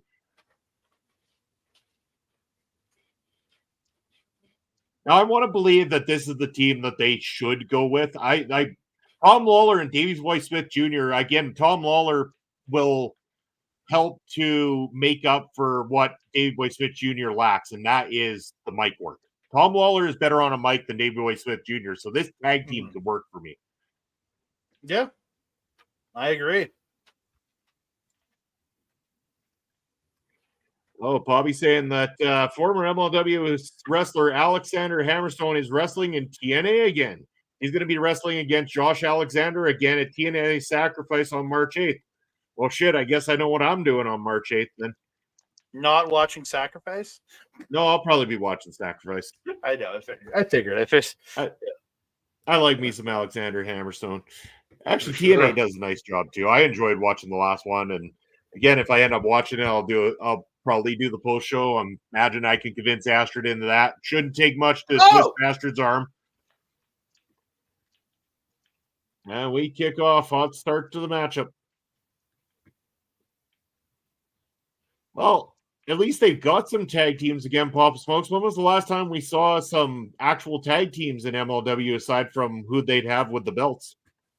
No, it's been a bit. That's another division that's lacking these days. Where are their belts? Leave them on the stage? I don't know. I didn't even see them wearing them. Weird. Oh, that old person walking by just had the belts in hand, if you didn't notice that. Oh, okay. Were they saying wash your hair, and who were they chanting that to just now? Because the only one that really has hair is Matthew Justice. Well, maybe they're saying it to Manders as a joke. Well, I mean, it would be a big joke if it was said Manders' direction for sure. As Bobby saying, let's go Davey Boy Smith Jr. and Filthy Tom Lawler. Bobby wants to see more titles changing hands tonight. Man, what was this? Was the night where they pulled the trigger on title changes across the board. Oh, my goodness. We could have Murder Grandpa as the MLW champion. Oh, my God. Dude, that'd be insanity. And yet they still make sure that Ricky Shane Page is protected in a goddamn tag match so that he makes that openweight championship mean nothing once again. Yep. Well, Papa Smokes, I've been chit-chatting with one called Manders quite a bit lately. He's been reaching out to Prairie Pro Wrestling. He even suggested sometime if he makes the trip to Saskatchewan for a Culture Wall show that maybe we can find a spot on a card here for him. Really? Is that what he said? Yeah, he legitimately said he's such a Culture Wall fan that he'll let me know if he's ever coming up to Saskatchewan for a Culture Wall concert, and that if we have a PPW show at the same time, then that way we don't have to accommodate travel or anything like that. That's crazy. Yeah, he really wants to work for Prairie Pro Wrestling. He likes our stuff. Cool. So I was also thinking, while I've got him on the hook, maybe we need to get one called Manders on the show here sometime. Yeah, that's a hell of an idea. I'll be saying, imagine if Murder Grandpa wrestling against Timothy Thatcher. Yeah. Now you're talking. There's a War Chamber match for you. Mm-hmm. Damn, You let them know, Bobby. They're listening to you, my friend. You've been calling it all this time, last several months, my man. You've been on par with everything you've said. So, although you didn't call Mystico winning earlier tonight, they burnt you on that one. Actually, for that matter, you're 0-2, Bobby, if I'm not mistaken. You got that tag match wrong, too. Yeah, he wanted Akira to win. Yeah. Bobby saying take his money. I'll take your money, Bobby. How much you got? No, I'm kidding. I'm kidding. I wouldn't do that to you, Bobby. I'll take his money. I'm kidding. Spend that money wisely, Bobby. Go to some live wrestling shows. Support local wrestling. That's right. That's right. I love going to live wrestling. I don't think there's anything better than a live indie show, personally. Bobby, do a tour of Canada sometime. You can come through Canada, watch all the great, amazing shows that we got throughout the country here. You can see our beautiful country, and then you can check out all the independent wrestling we got going on. Yeah, if you want to come, if you're going to come to Edmonton for an indie show, call me or message me. I'll show up. I'll hang out with you, buddy. Yeah. You know, Pop Smokes and I are just a PPW call away, too. For sure. Tom Waller's chest is lit right up. It is. I don't have any connections, but I'll go to a show with you. Yeah, and you gotta when it comes to PPW, you gotta know ahead of time because man, Pop Smokes, we've had a real big problem on our hands with PPW as of late, turning people away. A lot of people are very upset that we're not able to accommodate more people inside that building. But damn, was it electric on Saturday night? Oh, that was absolutely nuts. And then truly like the pop from the main event when that 3 count finally happened against the Sheik, when that third slap of the mat happened, that pop was insane. I mean, that had to be heard all over Broadway, all over the city. That's the loudest local pop I've heard at any of the shows we've worked, Munson, for sure. Oh, definitely. And I was so happy for our boy Colton Kelly there finally being able to topple Sheik Akbar Shabazz after Shabazz held that for just how long he has. I mean, it was close to 2 years that Shabazz had the belt and nobody else has won it in PPW. So, and then how about those sexy new tag belts that we debuted on Saturday as well, too, Pop Smokes? Oh, beautiful. Hello, Barry. Barry Monkey joining us up in the house. Says he's got some breaking news. I'm going to break your heart, Barry, if you're going to let us know that Alexander Hammerstone is fighting at TNA Sacrifice on May the 8th. Somebody beat you to the punch, my friend. As we say, guys, we got to get this right. It's, hey, Astrid's in the house. Come on, boys. Come on, Andre. Get it in there. Oh, there we go. There we go. The triple. The triple. Yes, you did. And I was so ecstatic. He was just we couldn't understand him. He was flailing in happiness. It was great. Yeah, it was almost as I could barely contain my excitement like I couldn't when we went to watch the shit show that was the Calling versus the Calling 2.0. Okay. Bobby TNA has signed Alexander Hammerstone. Swearing moderation. Yes, okay, so Hammerstone is officially signed with TNA. Then that is a piece of news. That is crazy. Good for him. I hope that means big things for him in TNA as well, too. An opportunity to maybe get to the top of the card. And, yeah, he looked great in that first match with Josh Alexander. I can't wait for the rematch. Yeah, it's good news. I'm glad for Alex, but I was always just thinking, like, I can't see why Tony Khan doesn't sign him. He's desperately short on main event baby faces. Yeah. Some of his core fans would know Alexander already, some wouldn't. But look at the guy. 6'3", 265, looking the way he does. You could just bring him in and just smash him into that world title picture or just main event matches, if not the world title picture. But right there, you got a beautiful main event babyface, which is what he so sorely needs right now.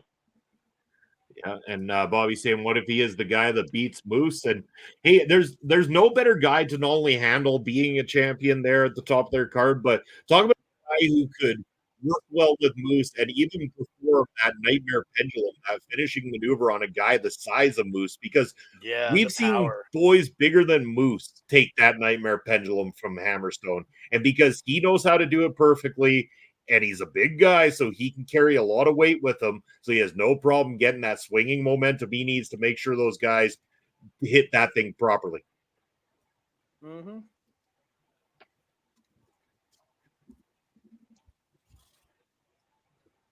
So the fans definitely want the second gear crew to retain the tag team titles here tonight. And that seems to be the chance coming from the fans right now. But Davey Boy Smith Jr. and Tom Lawler are working beautifully in tandem at the moment. WTF. WTF. Yeah. Like, I'm going to say this to you guys. With Davey Boy Smith Jr., we've talked about it over and over again, but the missing link has got to be the mic work. Like everything else about this guy, in ring, his look, everything about him screams greatness in professional wrestling. It's just the mic work that lets him down. Mm-hmm. Oh yeah, 100%.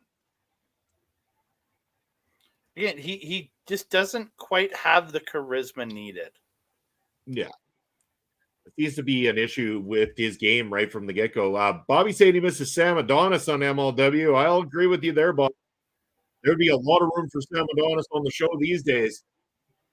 Oh, Bobby, where has Sam Adonis been these days? What companies has he been working with? Yeah, he's another guy that left before his contract was finished too, I think. Yeah. He's still working in Mexico as far as I know. Yeah, he's working in Mexico. I'm fairly sure that's what I last heard of him. Okay. I thought he was great in MLW. I would have liked to see more of him here. So far, AAA and boys, don't take out the fucking tables. We've already seen tables tonight. You don't do tables twice in the same damn card. No, those were pieces of plywood. Oh, it's the same concept. Sort of, yes. It's just if you're gonna do gimmick stuff in one match, just don't do the gimmick stuff in the other match at all. And essentially that was a tag match with gimmick stuff, and now this is a tag match with gimmick stuff again. Yeah.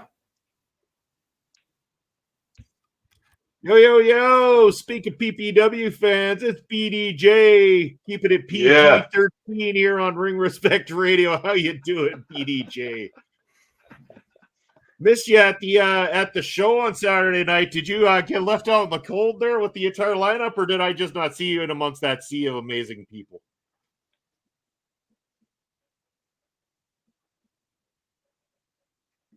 Ooh, Lawler up in the nick of time.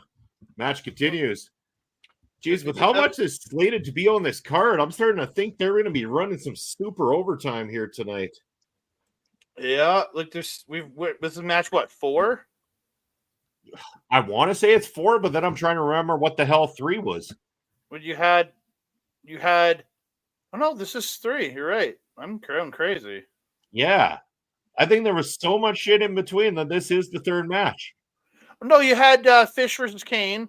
You did have Fish versus Kane. Jesus, sorry. Yes. And you have this. This is 4. Yeah. So we got new champs, new tag champs. Wow. Dave Boy Smith Jr., Filthy Tom Lawler. Nice. I'm okay with it. Like, I like the second year champs.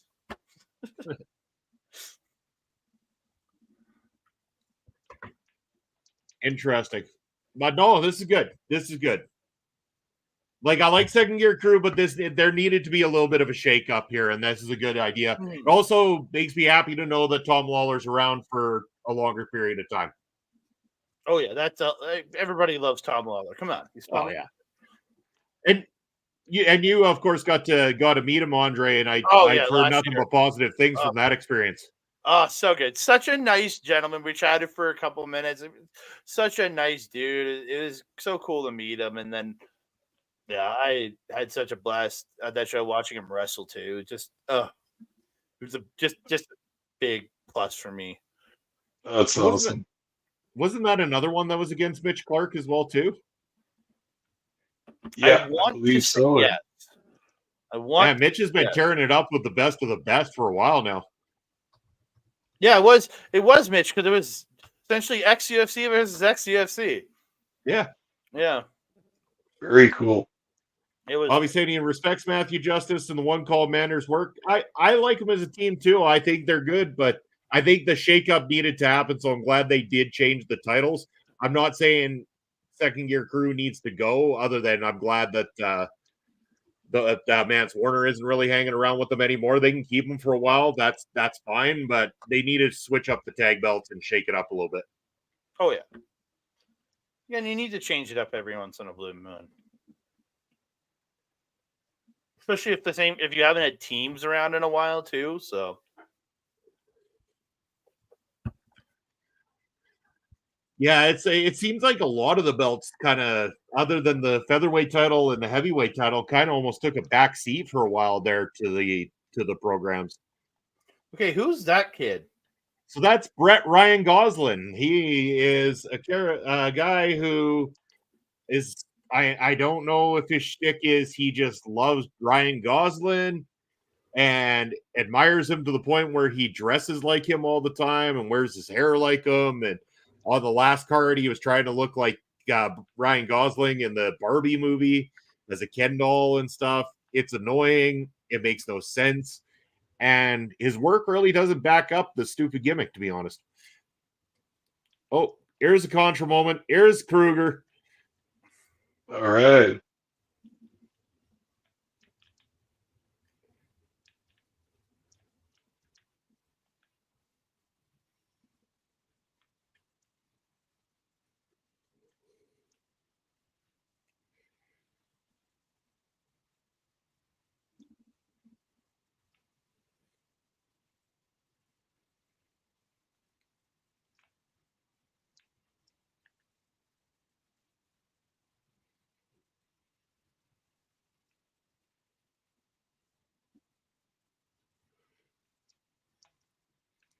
Oh.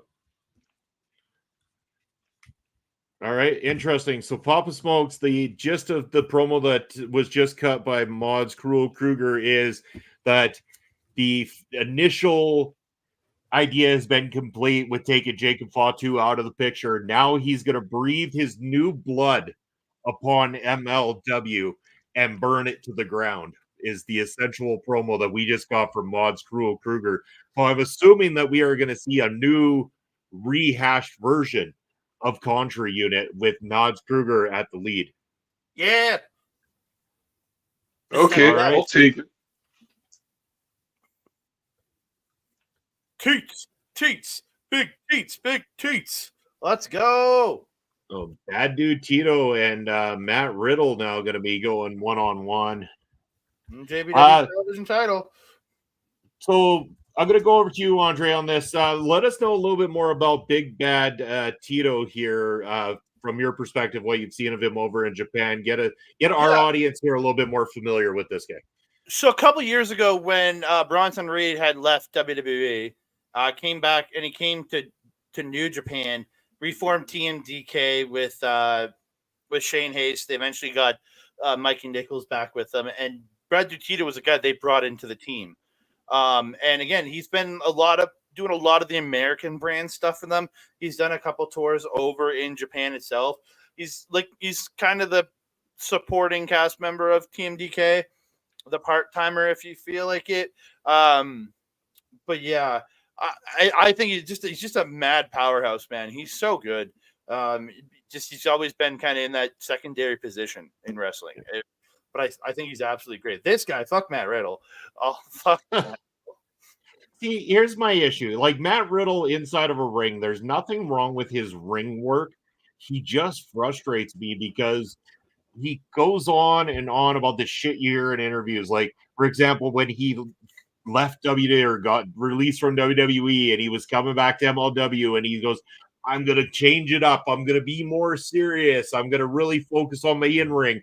And he comes out, it's still, bro, goofy sandals, goofy this, goofy that. And it's like, okay, dude, bro, what the fuck did you change? Nothing. Other than that awesome kick that he just led with on this one. But Big Bad Tito just right back up with a German suplex. That final flash is great. Man, Tito's a big boy, hey? Oh, God, he's gigantic. Shit, man. Yeah, he's a big boy, man. It's surprising he hasn't got a bigger push in professional wrestling. Like he I was has. saying Tito has some surprising aerials, unique transitions as well. Papa Smokes, are you familiar with Big Bad Tito? Seen any of his work before? No, I'm not. I'm curious though. You guys make it sound interesting. Man, he's a solid looking dude. He's taking it to Riddle right Oh, now, just too. ripped Shit. Riddle's head off with that clothesline. And I believe this is the first time ever that a New Japan Pro Wrestling Championship has been defended on an MLW program. It's very possible. And because it's an NJPW TV title match, this match will end up on New Japan within the next couple of days. Because all New Japan TV title matches are for free on New Japan World. Oh, for sure. And that's New great. Japan title match will be TV title match will be broadcast for free. You can watch any TV title match for free. All Sabres matches from the TV title matches from last year, all tremendous. Go to NewJapanWorld.com. You don't even have to sign up. They're free to watch. And even Riddle's winning the title there last weekend is free up on the website. Because again, every TV title match. So this will end up on New Japan World within the next couple of days. I have a strong feeling. Now, I gotta say this, Pop Smokes. We've seen, I believe, AAA titles defended on MLW. We've seen, I believe, they even had one of the Dragon Gate championships defended on MLW. But do you recall one of the New Japan Pro Wrestling championships being defended at this point? No, in fact, they've traded some talent with NJPW, but I don't think we've seen a belt yet. No. You're right. I can't recall either. Bobby said, imagine if he was MLW National Openweight Champion. After what I've seen here tonight, Bobby, I am on board with that. He can go kick the head right off of Ricky Shane Page and take that belt. Please. I will even watch that match just to watch Ricky Shane Page get the shit kicked out of him by this guy. Like, awesome. Teats is great, man. Like, he's so... Like, he's got... Like, as you see, can go off the top. He's got, pretty... great athleticism for being such a big human being. Yeah, I know. I'm impressed, Papa Smokes, man. We've been sleeping on this guy. Can't believe we haven't heard of him yet. Okay, cool. I'm gonna check it out. Yeah, please do, because what I've seen so far, I like what I'm getting in this matchup. He looks like a wrestler, works like a wrestler. On that flip kick, his foot just went right by his face. That was terrible. Fucking Riddle, man. Fuck this guy. Sloppy bitch. I mean, again, I'll say it, like, Riddle in the ring, I don't have any issue with Riddle. He just annoys me. But he's an athlete. He's obviously a legit trained fighter. Oh, that one got turned around on your ass, Riddle. Ooh, that was close. Oh, I turned that into that corkscrew bomb. It was great. Bobby saying, let's go, bad dude Tito. Big teats. It would be wild if the title changed hands on MLW. I mean, every belt has changed hands here tonight, so this could be a very wild night for MLW, to say the least. I would love it, because then I'm rid of Riddle. Then I hope to see that getting on in NJPW. I got a bad feeling about it, but I have a feeling they want it, like, they have it on him. So, like, when he's coming over to do MLW shows, he'll put the title on the line.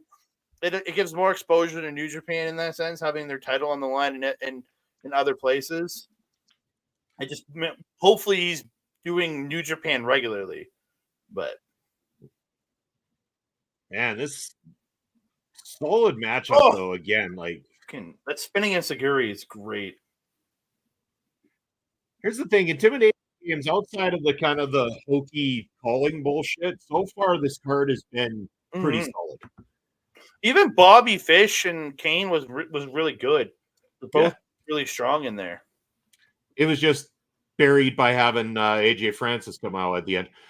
Brian Carter say, gentlemen, glad I could make it. Sorry I'm late. What have I missed? Brian, you've missed a fairly solid show so far, despite the calling bullshit and despite having to see AJ Francis talk on the top of the ramp. It's been good. Then Matt Riddle just defended the New Japan Pro Wrestling. It's the Strong TV title, Andre? This is the NJPW television title. Okay, the television, the World but Television. Riddle retains. with the bro stone. Yeah. Solid matchup, though, and Big Bad Tito has turned me into a fan with this matchup. Gotta say, I was impressed by this. So, Bad Dude Tito is great, man. He's yeah. good. And Bobby's saying, so this one will interest you, maybe, Brian. But Timothy Thatcher is announced for the War Chamber. We had Mystico become the new middleweight champion earlier. Your boys in the World Titan Federation, David Boy Smith Jr. and Filthy Tom Lawler taking the tag belts off the second gear crew. All sorts of stuff here today so far. Brian, and I'm not missing the return of Papa Smokes to the watch parties. Yeah, Papa Smokes made it in, but unfortunately, Papa Smokes had some technical difficulties, and he's hanging out, but not necessarily watching. It's a hangout party for him. Papa Smokes is doing the classic. Oh, sorry, Papa Smokes. I'm here in spirit only. Yeah. You're doing the old classic radio listen along kind of thing. You're hearing us call it. For sure, for sure. But I believe we've only got 2 matchups left on the card. If I'm looking at the card correctly, we've still got Janai Kai's open challenge, where if her opponent... No, you got AJ Francis versus TBA. Oh, yeah, we got Francis with a... Oh, okay. Man, this is going longer than I expected it to. He's having a match? Sadly, yeah. Yes. That's top dollar, right? Yeah, top dollar. Or flop dollar. Flop dollar. Flop dollar. Flop dollar. Because he was a flop everywhere he goes. Mm-hmm. And he's debuting. He debuted in TNA, right? Isn't he facing one dude over there? Maybe. I don't know for sure, but yeah. But I think this is the Janai Kai Open Challenge now. So Janai Kai is laying down an open challenge, and if her opponent can beat her within 5 minutes, they win $5,000. So we'll see who they bring out for this one. The ring announcer dude's back. I can't remember his name from Jose Rodriguez. Jose Rodriguez. And Janai Kai is fantastic. Please do not bring out another superhero bike riding joke character, because Janai Kai is so goddamn good that she needs credible opponents. Janai Kai is great. I highly recommend, if you can get your hands on it, her versus Utami Hayashishida from last summer when Utami did her little tour of the United States. So good. Brian asking if mods. Oh, sorry. Brian asking did Mods Kruger fight? No, he did not. But he did make a. Well, maybe he can go beat the shit out of AJ Francis. But no, he made a promo saying that basically phase 1 of his plan has been complete with the takeout at Fatu, and that he will now breathe his new life of Contra within MLW and burn it down. So expect an invasion of Mods Kruger and a new formed Contra unit. Zoe Cannon. Who is Zoe Cannon? Do we know who Zoe Cannon is? Anybody? Any takers? Not me. Andre, Bobby Stats. Yeah. Come on, Bobby Stats. You got to know who this is, right? Please. It's again another unknown. Like, who cares? Well, and nobody in the crowd seems to know who she is either, because it's zero reaction from this crowd. It always seems to be the problem when they go to these New York shows, though, Papa Smokes. They tend to, the production of it looks really nice, but the crowd doesn't seem to be as hot as they are in the other cities. Oh, is that going to be it? She's out. That's one kick. Done with one kick, Janai Kai. There we go. There's a badass win if I ever saw one. Sweet. That's insanity. That falls right in line with the promo that Janai Kai cut on Delmi Exo on a couple tapings ago, where she basically pointed to her right leg and said, I'll give you the choice. This leg can end your career, and this other leg here can end your life. Pick. I was like, it's simple, it's easy, but man, it makes Janai Kai look like a total badass. All right. Thanks for coming out, Zoe. Appreciate you stepping in there and taking a kick to the face and getting KO'd. But like, what did this really accomplish? Like, nothing. Deny needs credible. Is nobody going to show up to like interrupt them? No, apparently not. That's it. Thanks for coming out. That's the payday right there. See, here's and I see this as being the problem. They're setting this up like this because they used to do these events not live on Triller TV. So they would do them with the idea that they were taping them for Fusion. So they try to play this out like they're doing weekly television, but you're watching weeks and weeks and weeks of their television program all in one sitting.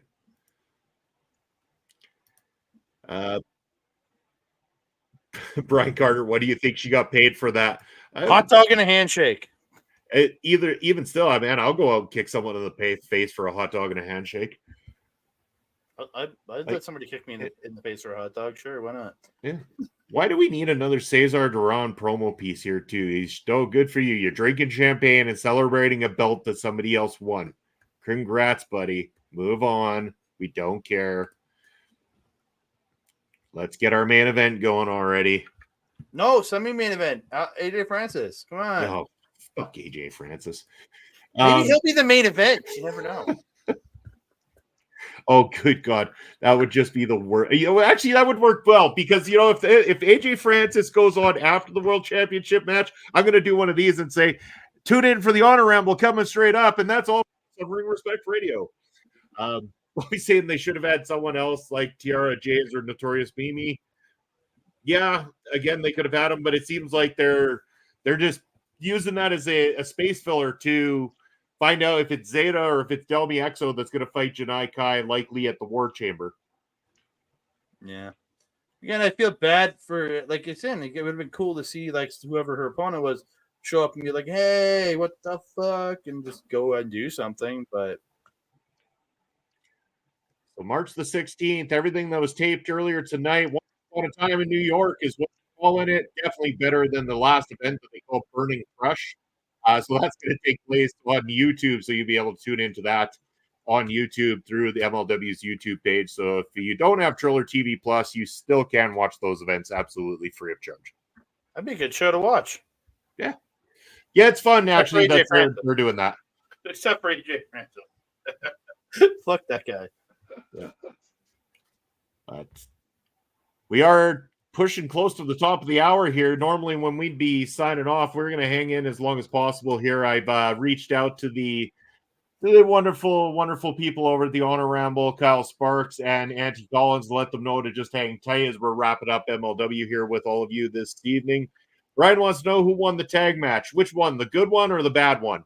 The bad one was won by the Calling Sammy Callahan and the other guy, Ricky Shane Page. But the good one, the tag team title one, which was a good match, your boys, Filthy Tom Lawler and Davey Boy Smith Jr. taking the titles off. We are going to the main event. It is the main event. So maybe that AJ Francis one didn't happen. Oh, I'm thankful for that if it's not happening. Yay. All right, Andre. Our fans know a lot about Kojima. I can guarantee that because he's a former MLW champion, current MLW champion, only one to ever hold the title twice. But why don't you let them know a little bit about the murdered grandpa? Oh, you guys want to?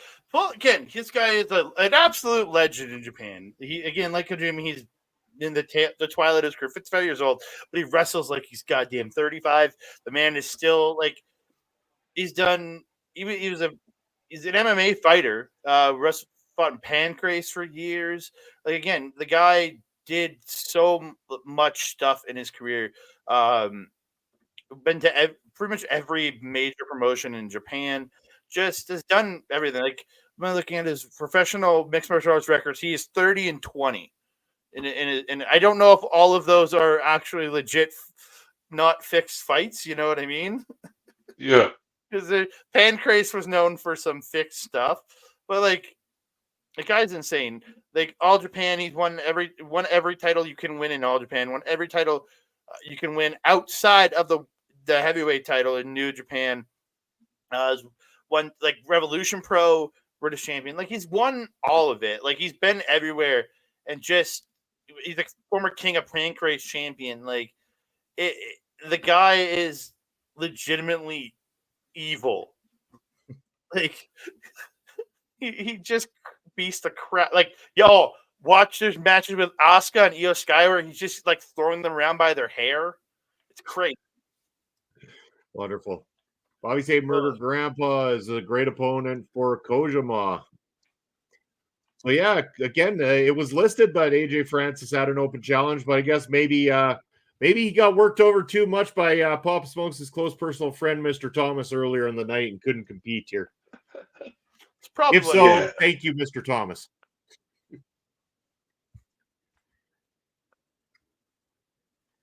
So how old is Murder Grandpa, by the way? 55. 55. And you got to respect the entrance because when he goes to get in the ring, it's always the entire crowd yells Kaze Nina Ray, and it's just remember AEW cut it off before then, and the crowd booed excessively.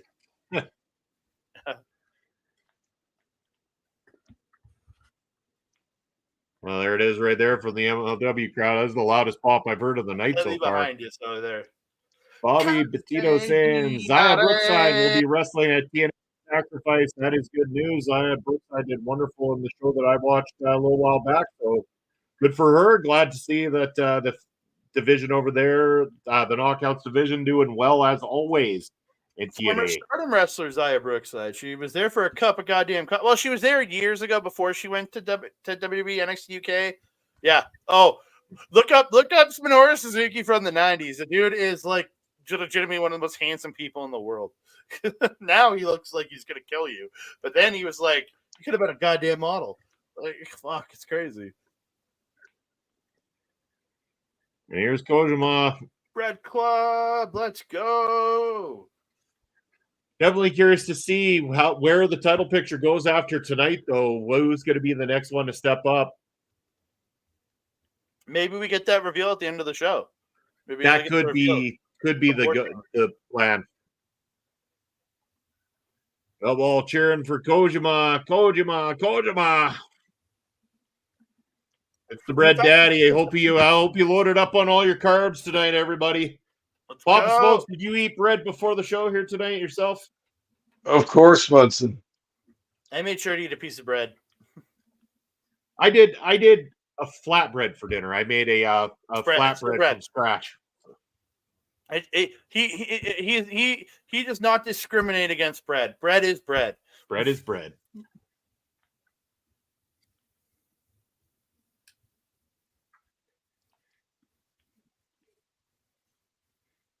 Bobby's saying, "Let's go, Kojima." Let's go either one. I'm happy either way. And Melball saying, "Bread Club, baby." Gotta love those carbs. One of my biggest vices over the years. That's my biggest problem. One of the biggest problems is bread. I love bread so fucking much. That's my issue too, my man. Bobby Stats with some info for TNA. That is awesome. Wrestling for the championship. Wow. Cool. That should be a good one. Looking forward to seeing that for sure. Great. Earning Grace is going to be great, man. Man, Papa Smokes, all our fans keep just making me want to watch TNA all the time now, every time we start watching these things. Yeah, it does sound like it's having a resurgence right now, eh? Yeah. Oh, we got the streamers coming in. Yeah. Oh, and they're all in his colors too. Perfect. Yeah. That was a nice touch. Good job, New York. It would have been weird if you had like blue and pink in there. Yeah. Weird. That belt, though, is quite prestigious in a sense. Not a lot of people have held the belt, which is why 21 years of this company, and we can say that Kojima right now is the first guy to ever win the title for a second time. 21 years. I always say with this company, 21 years. Yeah, 21 years, and only one guy has ever held the belt twice. And up until just recently, Pop Smokes, that was a good year to year and a half ago that Myron Reed was the first one to ever win any MLW championship for a second time. Yeah, winning that middleweight championship. That belt was so hotly contested for a long time there too, during the time of Myron Reed and Jordan Oliver and those guys. Oh, I love Jordan Oliver. Gotten to see him here a couple times. He's so good. So good. He developed quite nicely along the path in MLW there for a while, and then he's gone off, and it's only really gotten better with time, which is great to see. Mm-hmm.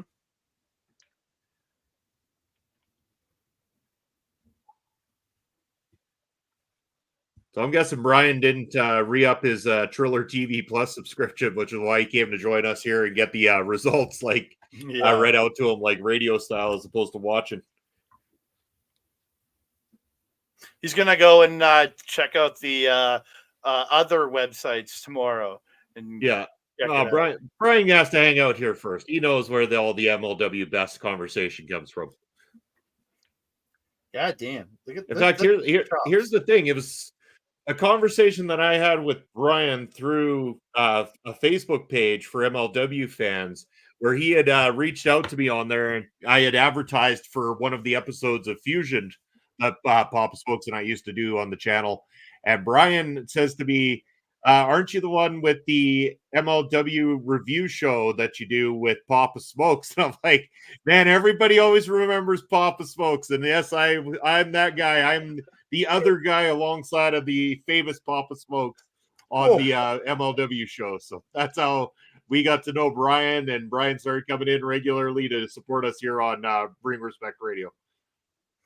Dude, watch throughout this. These two dudes chopping each other is going to be an absolute just murder thing. Oh, fuck. Dude, they just, you got two of the hardest choppers out of Japan right here. It's crazy. Andre, have you ever taken a chop before, my friend? Oh, many. Yeah. First, I've taken chops for years. Worst I think I ever took probably was Massive Damage here in Edmonton. He best in when he hit me. Oh my god! And I know he teaches his guys to chop on brick walls. So, and I remember one of his former students. We were down in Calgary. Comes up behind me in the hotel and just cracks me right in the back in between the shoulder blades. I dropped to my knees. That's how much it hurt. Yeah. And I've heard that before too. The practicing on brick walls was actually explained to me at one point in time. I decided to try against a heavy bag as opposed to a brick wall, which kind of helped. But I respect guys who use the brick wall, and I can tell you what, I'm pretty sure that Assassino trained against a brick wall, because I've never been slapped harder in my entire life as I was when Assassino slapped the shit out of me. I'll be asking who we'd like to see wrestle against Bad Dude Tito. Well, I want to see him go and defeat Ricky Shane Page, take that belt off his ass, and then he can line up anybody and everybody on that roster to start fighting, because after tonight, I'm definitely a Tito fan from that match. Yeah, beat Ricky Shane Page's ass first, and then we'll figure out who else we want to see him wrestle. Yeah, clear the calling out, and we'll be good. That's right. We'll just make a special event. It's a special event called Cleanse MLW of the Calling. I like it. No. MLW, hang up the phone. Yeah, there you go. Still, no matter what you say, it's still better than the last pre-taped show that they did, Burning Crush, which may be the worst name I have ever heard in wrestling history. Yeah, it seems like it sounds like you expect people surfing. Like surfing fire. I thought it sounded more like a disease you got to get cleared up, but Yeah, that too. Yeah, that's what I was thinking of too. Weren't careful with your summer loving. It's the spicy pop, this new spicy pop from Crush. Oh, there you go. Yeah. Bobby said he'd like to see Bad Dude Tito versus Tom Lawler or Richard Holiday. Ooh, that'd be good. He has faced off with Tom Lawler in the past in multi-man tags in New Japan, so they are familiar with each other. So I think for now we're going to be seeing Tom Lawler focused on that tag division, which I have no complaints about. Him and Dave Boy Smith Jr. should make a great team after what we saw tonight too, working well in tandem together. Yeah. Nice new addition. Yeah, I think that team's going to do very well. But I question, are they a placeholder too? Because they had Cozy Max beat Davey Boy Smith Jr. and Tom Lawler at the last set of tapings. So I'd only imagine now Cozy Max is going to turn around and want to have a tag title shot coming up. I would say avoid it until after Kojima drops the belt, but we'll see. Well, the match isn't over yet. It's true. It's very true. Murder Grandpa's just taking a seat for a little bit here. He's gotten tired halfway through. He's got to rest. I got to say, though, I mean, as much as I could talk about somebody being older than me, these guys can still move around a hell of a lot better than me. If anybody saw me Saturday at the PPW event, I was not looking at my finest by any means. My way out of that show, there was more than one person that came up and asked if I was okay. No, again, I think especially for Minoru Suzuki, while he's done death matches throughout his career, he's been very smart in the wrestling style he does. He doesn't jump off a lot of stuff. He doesn't do anything crazy. He's done more crazier stuff in the later part of his career than he did early. So it really helped his body like stick around. You know what I mean? Like, yeah. Yeah, Papa Smokes, you were gonna say there. Sorry. Oh no, no worries. As far as I've heard, also Suzuki used to be kind of like a tough guy for wrestling companies as well. That if they had someone that didn't want to listen to their booking or didn't want to give a belt back or something, they would call him in, and then you didn't have to worry about that stuff. If you believe the rumors, yes. Yeah. But I like the comfort of saying the rumor is he was the enforcer for a lot of locker rooms over the years. Yeah, I could totally believe that. And most did have an enforcer up until kind of the 90s at least. Yeah, he was an enforcer probably into the early 2000s in Japan. Again, Japan's system is very different too. Yeah. They evolved too. So even then, if you think about could use it again. Even WWF, they had Bradshaw for a long time in that enforcer role where he would kind of be that dick in the locker room to people who didn't want to do things the right way. Or you just had the Undertaker who didn't even need to be a dick. He probably just look at you and you just submit to whatever was told. Yeah, but then he would send Bradshaw after you if you didn't. God, this style is what he's done his entire career. Very smart and like it's worked the guy's limbs and it keeps him healthy, man. It's why he's still going as hard as he is at 55. He's done some of the best work of his career, in my personal opinion, in these last 10 years.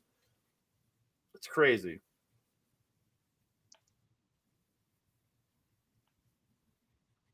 And Suzuki's really taking it to him in this match. Really working that knee over. Yeah.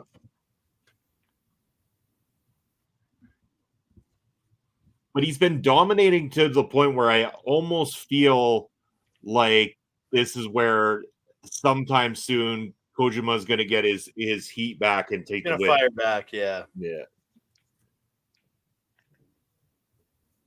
He'll fire back up to take the ending of this, but he's known to slap refs in matches, so when the ref gets in his face. Oh, speed chops.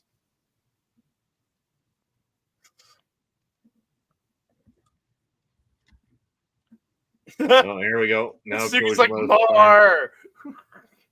He's just getting the shit chopped out of him. He's like, give me more.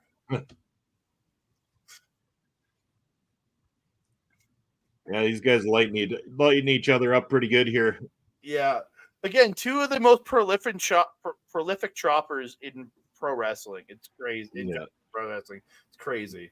Ryan mentioning that he just saw the TNA assigned Hammerstone, and a good move by them. I agree. It's a good new landscape for Alexander Hammerstone to display his skills, and I can't wait to watch. On the 8th of March, I believe there's already conversation happening about a post show here on the channel. So if you're interested to find out how Hammerstone's matchup and how the other matchups go down, then later on that night after the Japanese wrestling update with Andre and Melball, you'll be able to tune into our local establishment for a TNA post show as well too. So we're gonna have double action on a Friday night as well as double action on a Thursday night that week. And remember, I might have to pre-record that one just so I can watch Sacrifice live. Jesus, there you go. And then just think that's March 7th. That's next week. And Papa Spokes, we're taking a trip through the territories here in 1 week's time. Oh, hell yeah. We're going to be heading over to Stu Hart and the Stampede Wrestling of Calgary, Alberta. So we're going to take a little rewind and tell you all about the territory of Calgary, Alberta, and Stampede Wrestling for back in the day. So tune in next week to Ring Respect Radio to join myself and Papa Spokes for that. As I'm assuming we are kind of coming close to the end of this matchup here fairly soon. As we have now reached the top of the hour, I'd imagine they won't go too much over this. I doubt it. And then we skip Top Dollar's match if he's going to wrestle after this, which would be a shame if he was put on after the title match. I'd be like, no, bullshit. They probably just decided not to have him work twice because he probably looked like shit in the first match.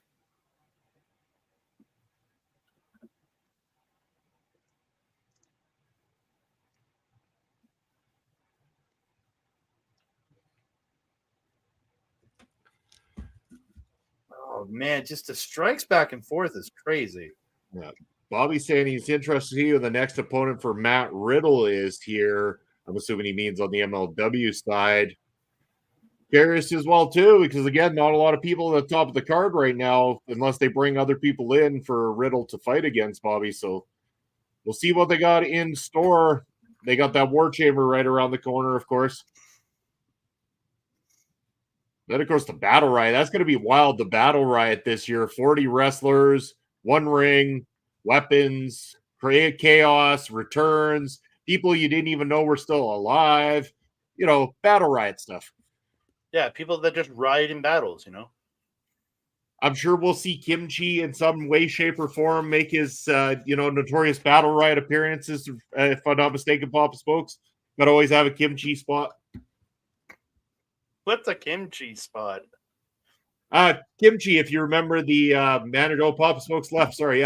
Kimchi was the manager to Kamala back in the day. The one that had the mask and the hat, but it's been played by so many multitudes of different people over the years that it's never mattered who was under the Kimchi design. So MLW has brought Kimchi back in the Battle Riot many times.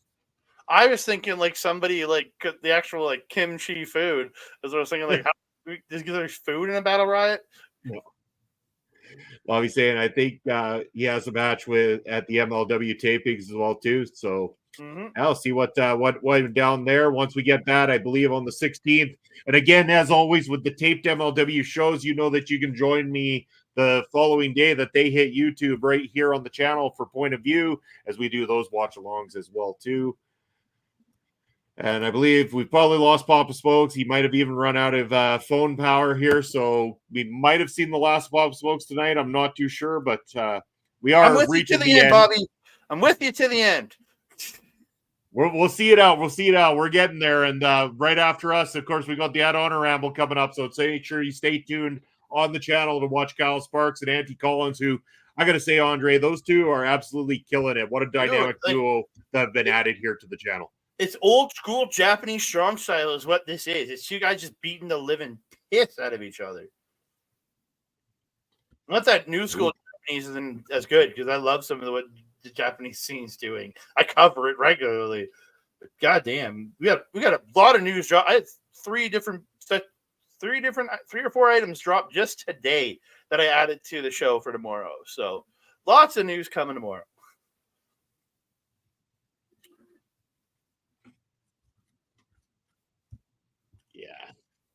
You can feel the momentum is at that point of just about to turn. So Kojima had his chance to fight back.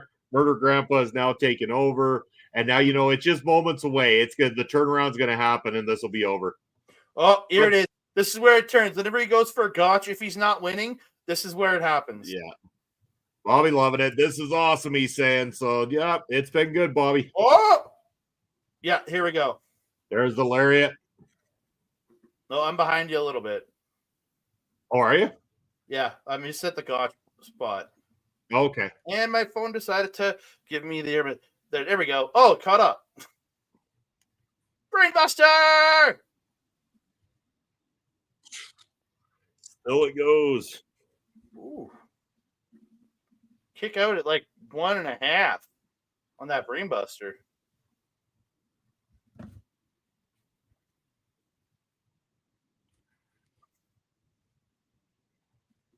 All right. Oh, there is a lariat center of the ring this time. That's probably going to be it, I imagine. Cozy lariat. No, still not. How is this not over yet? These two old men just beating the living daylights out of each other. Oh, that's got to be it. That's the second one. Oh, yeah, that's the cozy lariat there. There it is. The retaining of the MLW World Heavyweight Championship is done. And the Invitation Games is wrapped, other than if we'll give it a couple minutes here to see if we find out who the next opponent is, if we have anybody come out to reveal themselves. Mm-hmm. Bobby, I'm going to you. Bobby Stats, any early predictions, my friend, on this? See if Bobby can come up with a good prediction who might run out here, challenge Kojima.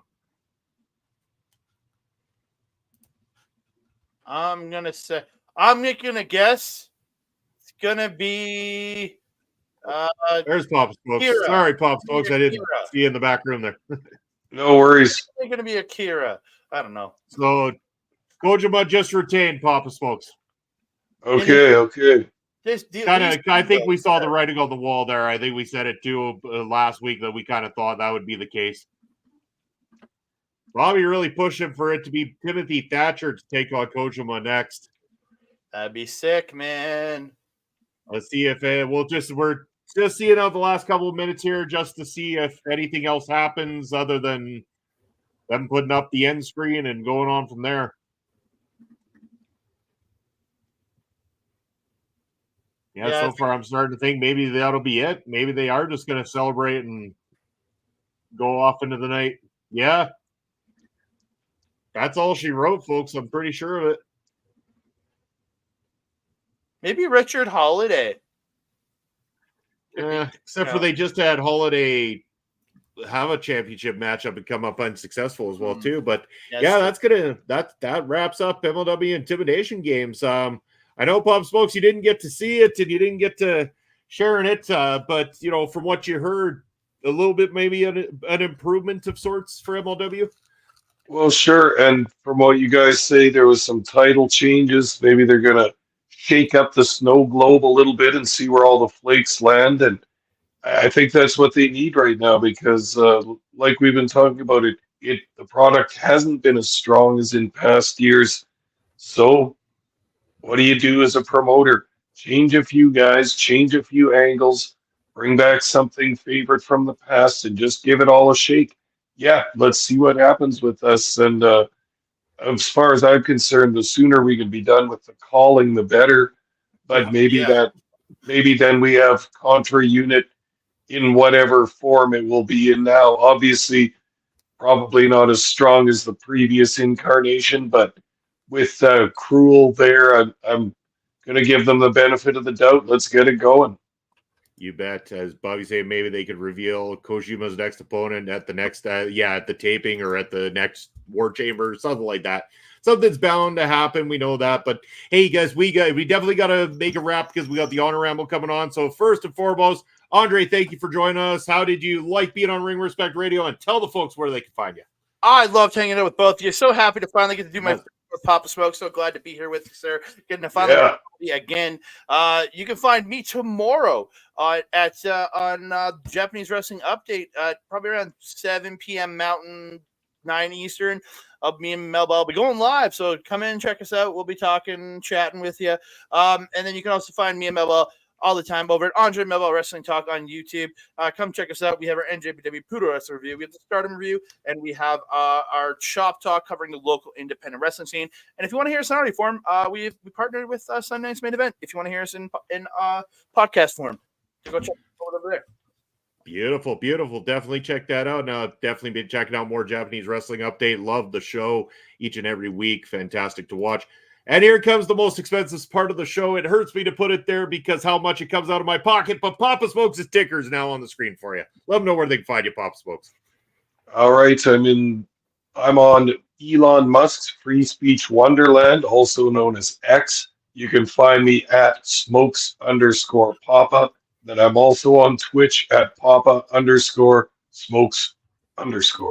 Wonderful, wonderful, wonderful. As Astrid saying, that tomorrow couldn't sound more Canadian. And Bobby saying hello to Astrid is. We are saying goodnight to you, and there's my ticker down below where you can reach out to myself, Bobby Munson. You can also check me out on my personal Twitch video, Bobby Munson. This Sunday, another episode of Point of View. If you're checking out Perry Pro Wrestling, we got another match coming out for you on Saturday for you guys. As always, you're going to be able to enjoy that with myself, Pop Smokes. We'll be back next Thursday with the Ring Respect Radio's trip through the territories as we go over to Calgary, Alberta, and talk about Stu Hart and the Stampede Wrestling. That is going to be it for myself, from Papa Smokes, from Andre C. We thank you for joining us here tonight. Take care, everybody, and we'll see you in a week's time.